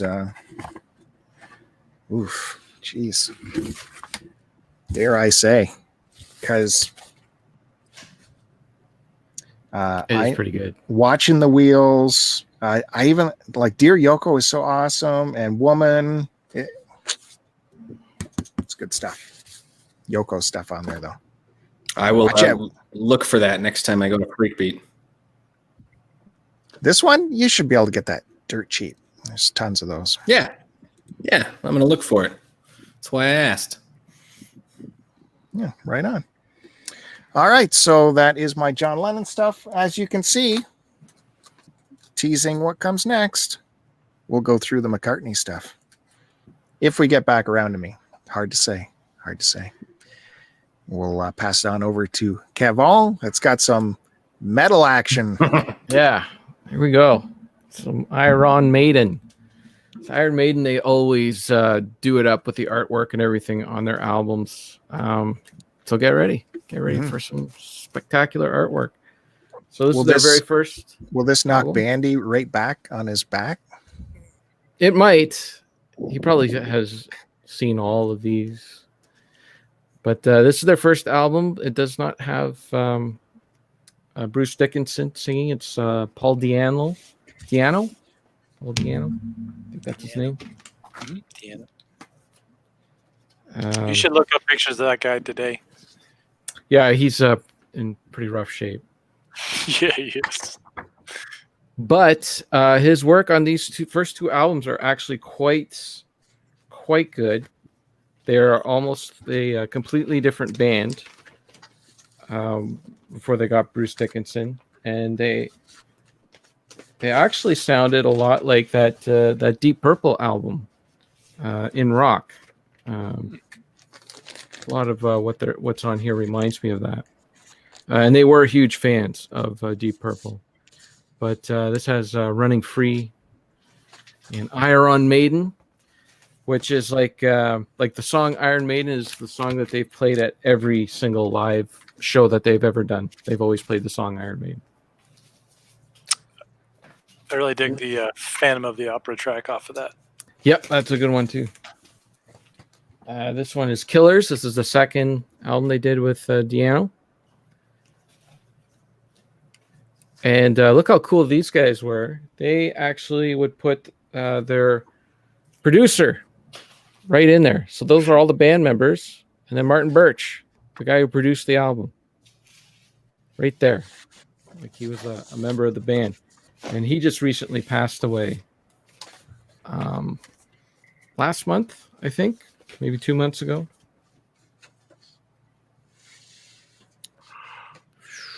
But there you go. And I picked these up just last month. I finally found them. 180 gram. So I think those are all reissued not too long ago. They're reissues. Mm-hmm. But yeah, that's what they used to do, like to entice you to go to the show. They put hey, look at this show with the explosions. And you got Eddie right there. You want to see these guys live. So the album used to be like the advertisement for you to go see them live. Then they finally they ditched the Diano and they hooked up with Bruce Dickinson, and this is the iconic Number of the Beast album. got an ad for Legacy of the Beast mobile RPG game. And it's 180 gram black vinyl. And actually, Deke tells the story. He's actually going through and reviewing these albums on his site, Thunder Bay Arena Rock. And he tells the story of, like, he was a huge fan of Iron Maiden. And he didn't even know that they changed singers. He just went to the store, picked up the album, turned it around, and there was some other guy holding a torch. He's like, "Who's that guy? Where's Deano?" And then he wasn't. It was a different singer. Well, let me show you the. There's the artwork there for the middle. I'm not gonna take it out. It's fine. And yeah, this was one that came with, like, it came with that black slip cover, and then like this is the slip cover that you would have had back in the day. But they purposely, it was a nice touch that they purposely give you a separate one, so you can keep this one safe.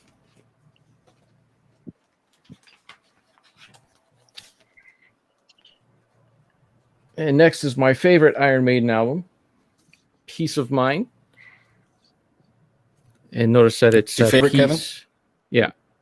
Notice that it's Peace, Piece, Peace of Mind. It's a play on words. And Eddie is on the cover of all their albums. That's my favorite of the Dickinson era records. Not my favorite Iron Maiden record, but Your favorite is the Blaze ones from the 90s? yeah. There's your lyrics, and then there's them eating. In the brain. Eating the brains. They got brains. Brains on there. More brains. None of these are colored or anything. They're just black.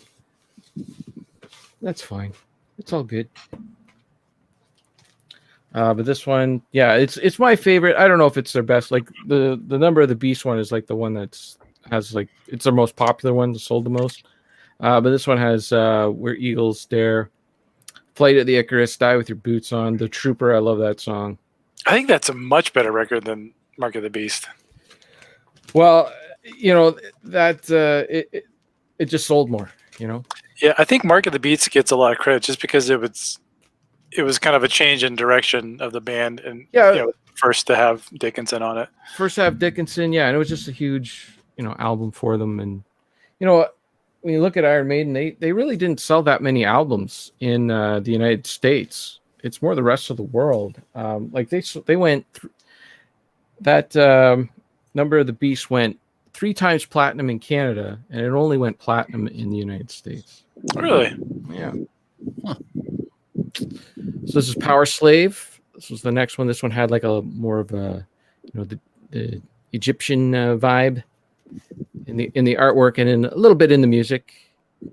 Some of the songs, but yeah, like there's, you probably can't see it, but there's like just tons of like extra, like you just sit there as a kid and read all like the little hieroglyphics and all that, and there's tons of stuff hidden in there.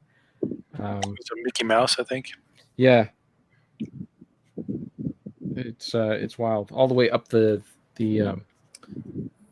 supports and that too. There's just all stuff in there, hidden things, whatnot. And there they are with the sarcophagus and the Illuminati triangle with the eye. And then there's the record itself. It's the same image on both sides. That record had some of my favorite imagery of Eddie, as the mummy and like chains. It's cool stuff. Next was they went sci-fi, science fiction with Somewhere in Time. So Eddie's all sci-fi'd up. Steampunk, or not? What do they call that? Not cyberpunk. Cyberpunk. Look at those punks there, like Blade Runner.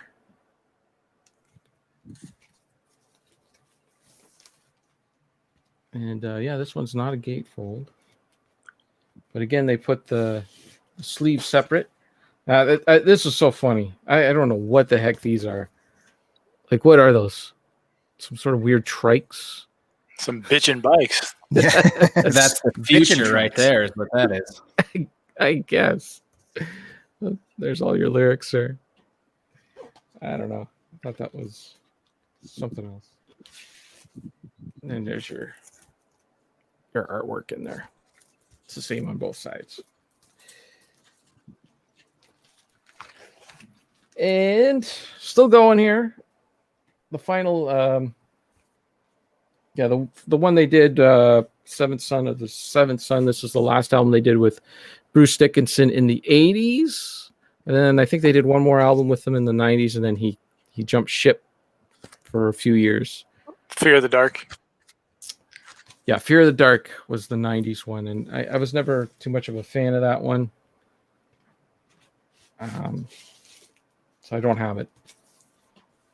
But this was some cool artwork in there. Wizard Eddie.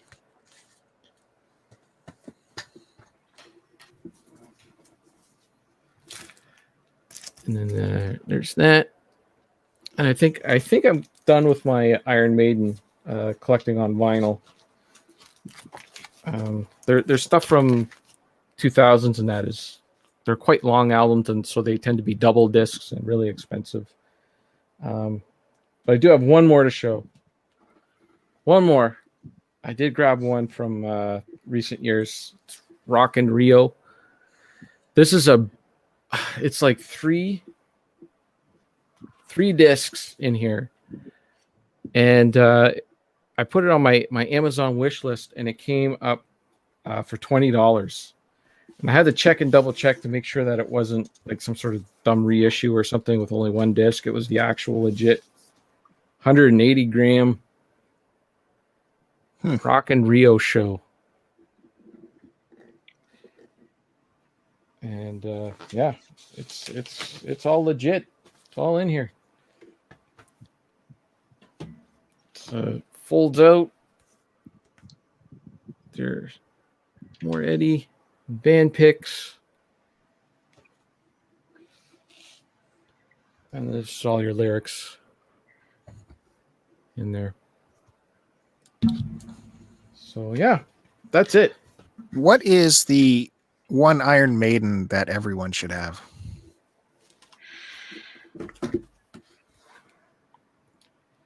I would say Self-Titled and Peace of Mind.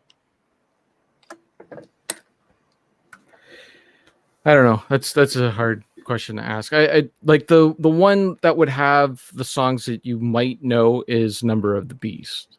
Like that's the one that has Number of the Beast on it, and Invaders, and yeah. So that might have the ones that you would know. That's the first album that I got on CD back in the day, and that was like kind of my introduction to him. Besides a friend playing me one of the Blaze Bayley albums from the 90s, and I was like, I don't think I like Iron Maiden. And then I heard Bruce Dickinson on he was on the tribute album for Black Sabbath. He did Sabbath, Bloody Sabbath, an amazing version of that. So I don't know. Anything that they did with Bruce Dickinson, I think from the 80s, you can't go wrong. Like all those albums, I think are fantastic. And then the Paul Di'Anno stuff, it's like they're like a different band. They're more like Deep Purple, specifically that In Rock album, Deep Purple. So can't go wrong with any of them, in my opinion. All right, good stuff. Good stuff. Matt Bandy, you're up next, sir. Okay. Yeah. I'm going to show an entire discography from a band here. So all my knife fight records. Let me get this ready here. So this knife fight was a... Oh, no.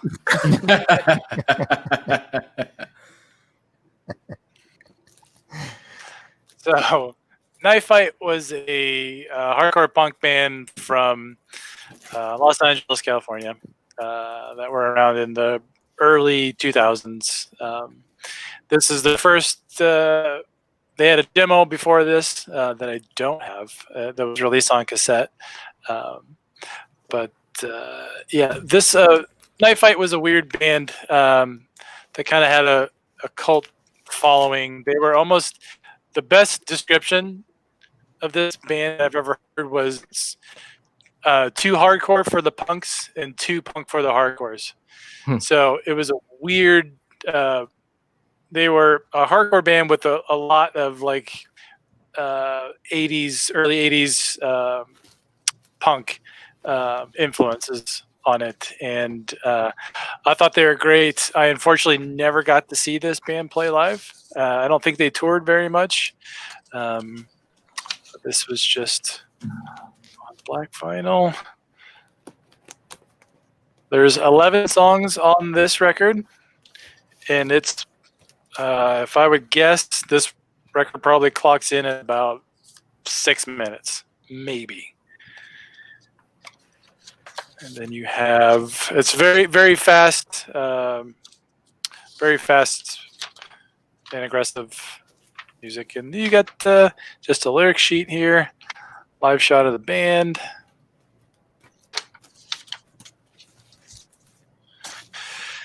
And then after this record, they put out a EP called Burning Bridges. This was a kind of a change in their sound a little bit. This is definitely slowed down a bunch compared to their demo and the first 7-inch. You don't see the big hole in a lot of punk rock 7-inch releases. It's kind of unusual. This is a great record. There's 4 tracks on this. Got the lyric sheet.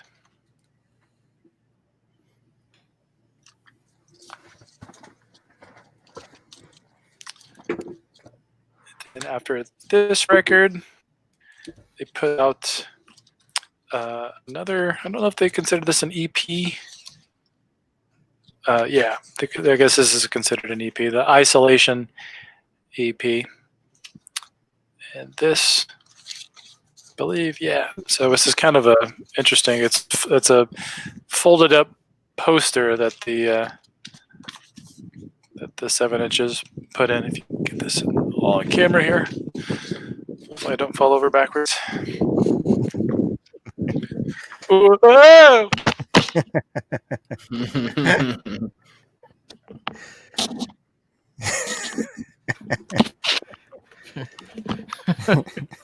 So I plan to do that.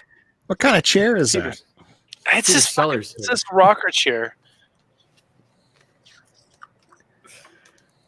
So yeah, you got a poster here, and then you got the lyrics. Kind of a weird picture of a dude in a bottle. Ah, yeah.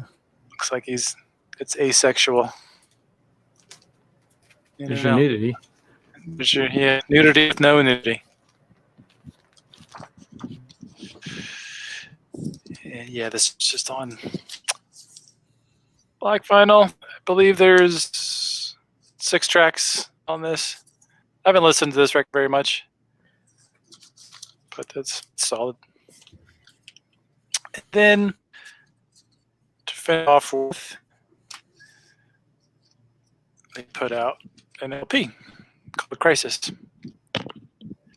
This has 10 tracks on it, and I don't think there's one track that breaks the 2-minute mark. One track that's only 33 seconds. Sure. Yeah, this is just on black vinyl. Nothing special.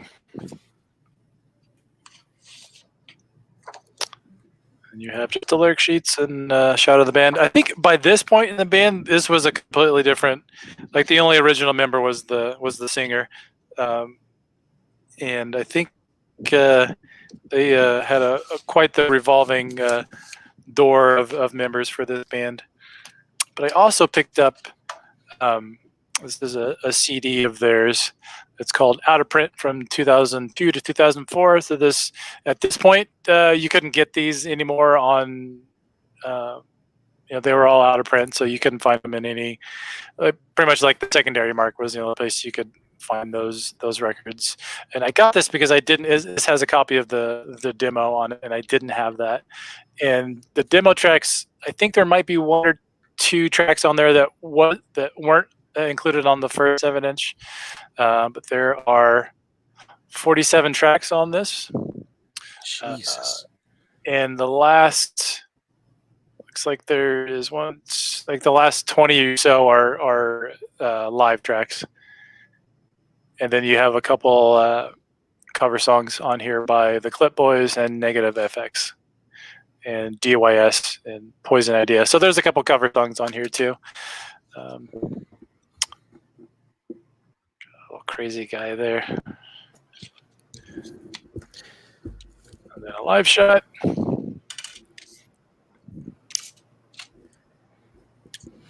Now, I gotta appreciate bands that put out re-release stuff that's out of print like that for the fans, Mm-hmm. you know, that aren't rich.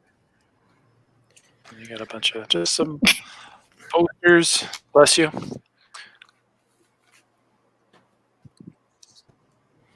So yeah, this is Night Fight was a great band.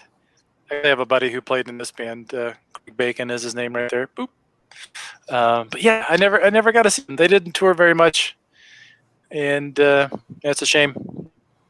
I would like some to have the demo cassette so I can complete my collection. So there you go, Knife Fight. Check them out. Actually, I think I posted one of their songs on Twitter the other day. So if you want to hear them, go to my Twitter and have a listen. Yeah, get subscribed up. Follow Matt Bandy X on Twitter. Get his musical selections on there. It's good stuff. All right, I think Curtis, you're going to bring the show home tonight. Oh, snap. Here we go. Okay. A couple things I'm going to show first. Little one-offs. This one, obviously, one to show. Oh, nice. This is the only Van Halen record I own, but it's a good one. It's the best one. Everybody wants some. Yeah. Actually, I really like Take Your Whiskey Home. That's a great one. Yeah. Anyway. That album has everything. It's got the rockers. It's got the acoustic. It's good times. That's a good one. Oh, whoa! This one's got a friggin' poster. I forgot about. Yeah, I don't have one. I don't have that. Oh, okay, well, let's see. So there's the. Whoop. All right, set that down, and let's see what this is all about. Oh goodness! The chain link fence. Oh.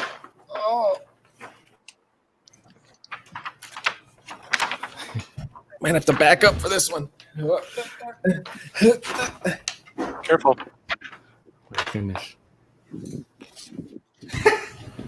It's so big. That's huge. Yeah, I don't have that. Jealous. Did that come with the original? Yep. There you go. Oh my goodness! Now I feel like I'm gonna break it. And if I remember correctly, I believe the rest of the band was not too pleased with that poster. And I think that was like the beginning of the end where the egos started to clash. Do that. So I wanted to show that, obviously, for Eddie. Well, I gotta spin that one again. I meant to, but I didn't get to it. And then I always got to show a score or a soundtrack that I have to a film. And this week I decided to go with Saturday Night Fever. Yeah, my mom has that. As she should, because it's great. This will get you. This will get you. Oh yeah, there you go. Look at that. So yeah, a lot of Bee Gees on here, but some other good stuff too. Got some Kool in the Gang, Casey and the Sunshine Band, the Tramps. Good stuff. Good stuff.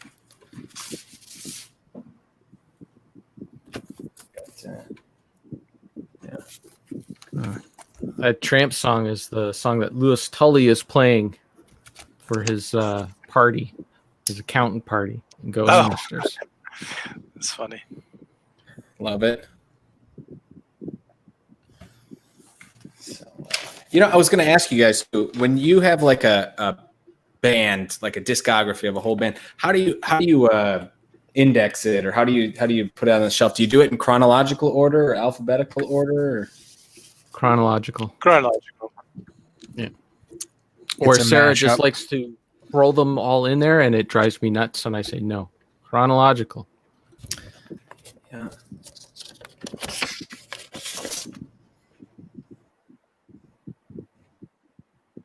Very good. Very good. Next time I come to Canada, me and your mom are gonna get funky with some Saturday Night Fever soundtrack, Kevin. Hey-o! No, go for it. All right, and then as promised, I'm sorry. I wish you all the luck. Go for it. And then, as promised, we're gonna go with my boy. Yeah. This was my favorite concert I've ever been to. It was me, Layla, and a bunch of 50-year-old moms. It was wonderful. This is my favorite album of his, The Stranger. It is just like hit after hit after hit. I mean, come on. Let me go down this run list here. Moving Out, The Stranger, Just the Way You Are, Scenes from an Italian Restaurant, Vienna, Only the Good Die Young, She's Always a Woman, and then a couple like, Get It Right the First Time, and Everybody Has a Dream. But come on. That's like a greatest hits album. Mm-hmm. That's what that is.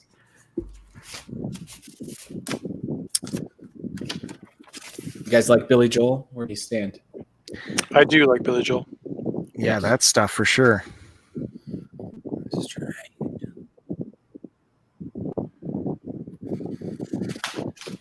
As long as he's not doo-wopping. Oh, what's wrong with doo-wopping? Come on, he's just showing his love. It's just one song. Yeah, it is. It's just one song that he did. And it's good. I like it. It is good. That's the Uptown. The Longest Time, right?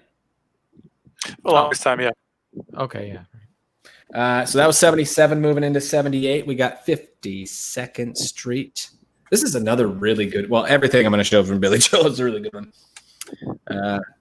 Speaking of Zanzibar, this has got some Zanzibar on it. But this has Big Shot, My Life, Zanzibar, Rosalinda's Eyes. That's a good one. That's a good song.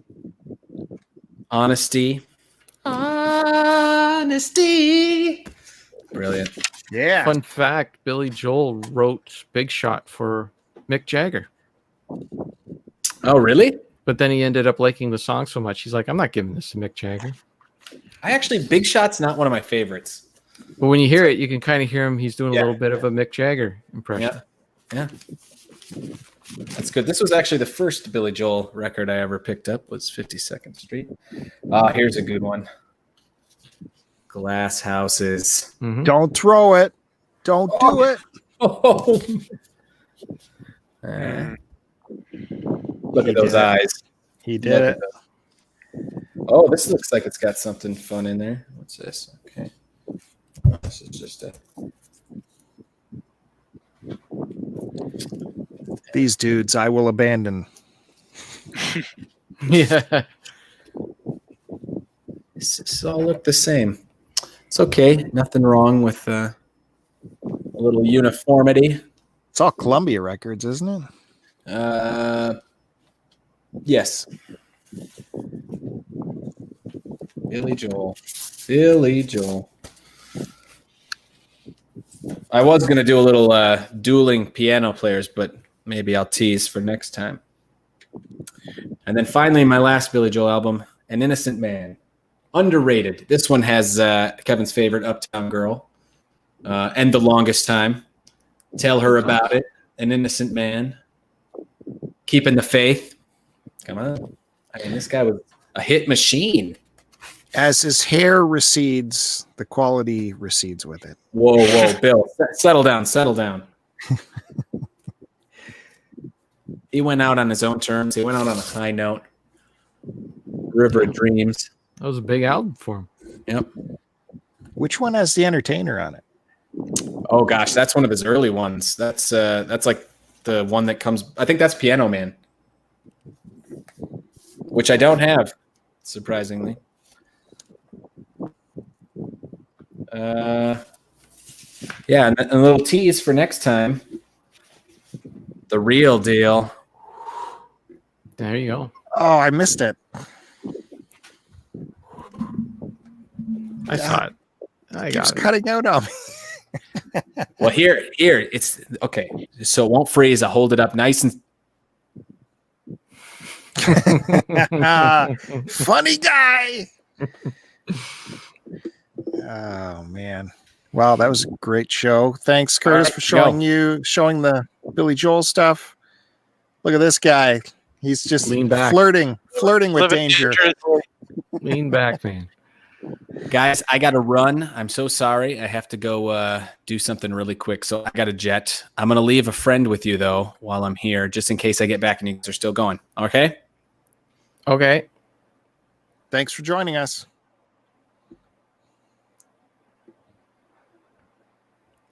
Who's he going to leave us with?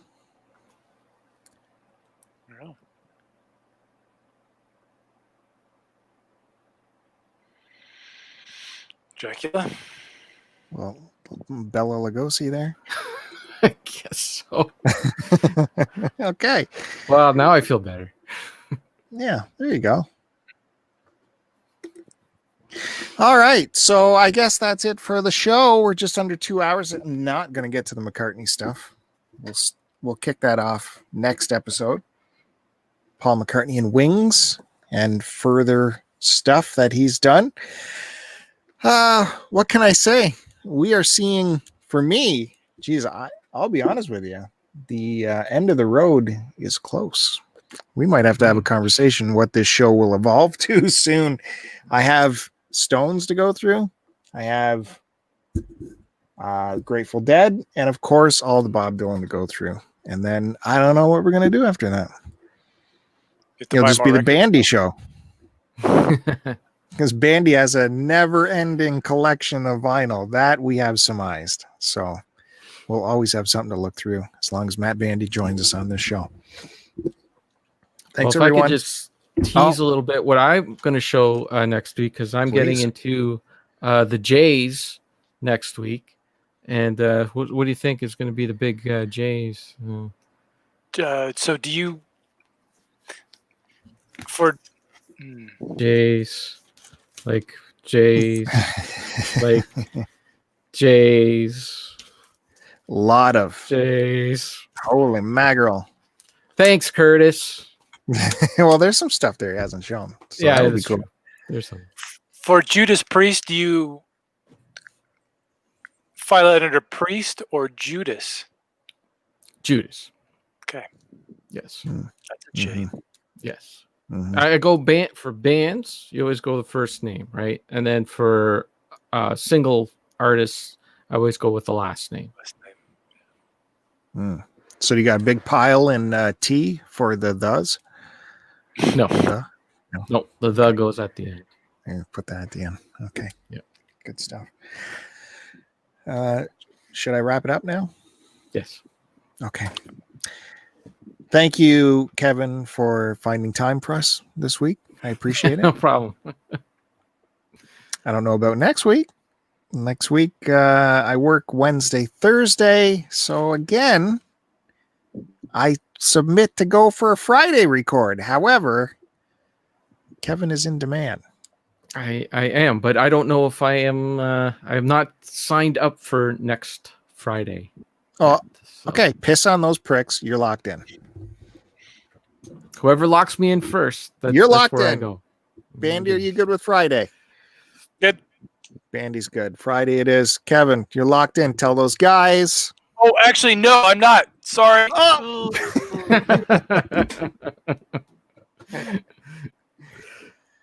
Yeah, I might have got screwed up with my kid too, so I don't know. We don't know when this show's coming back, but we'll try to get everyone together for that. God damn it. I was going to tell you, Kevin, you could tell those other guys to sit on it. I'm sure they'll be happy to hear that. All right. So yeah, Kevin is busy. He is busy, man. He is busy like a news person with this buriedonmars.com. He's all the time going to give you information on there. He's hot on the AC/DC track, following up with all their news. And if I could get to the website, I would check it out, but it doesn't work at my work. You can check it out right now. Seriously, why is that though? That is, I don't know. Anyways, I don't know. And your other go, like it might be listed under video games or something. I don't know. I'll have to go and see what. It's not like it says you're not authorized. It's this website is not available. And like even your buddy, the LeBrain dude, his website is the same deal. So I don't know if it's something with WordPress, maybe that, yeah, I don't know. Anyways, I don't know. Check Kevin out at buriedonmars.com. Check Bandy out wherever you can get your Bandy info. He's all over the place. Check him out on Twitter. Matt Bandy, are you moved into the new store? Yeah, we are. For the most part. Yeah, we're open. Everything's moved over there, but still a little work to do behind the scenes. But yeah, we got opened up on Saturday was our reopening, and my wife put in a lot of work. She's an amazing woman, and very proud of what she did. So yeah, if you're ever in Aurora Grande, California, stop by. There you go. Watch out tomorrow. There's going to be a lineup at the door. Just saying. Watch out. So that's Matt Bandy. Curtiss, of course, you can check out Girlfriend Versus on YouTube and follow him on Twitter, Girlfriend Versus, and as well as Curtiss Frisle on Twitter. And, let's shout it out for Chris Roberts, who couldn't be here tonight. He's got that stupid... he's been trolling me on Twitter with that Twitter post he made of him picking up that boxed NES that is like got over 1,000 likes. Every time it gets a new milestone of likes, he sends it to me and goes, see this? He's a big deal over on Twitter and Instagram. Check out Chris Roberts, CWR over there. And me, you can follow me on Twitter at STCPod. And don't forget to subscribe to this channel. Start to continue. Wow. Okay. So other than that, I appreciate you guys coming by, and catch us next week at some point. Look for on the main page of this YouTube channel. I'll put up when this scheduled episode will happen again, and you can join us then. Thanks, everyone. See you next time. Bye-bye. Bye-bye. Bye, Denise.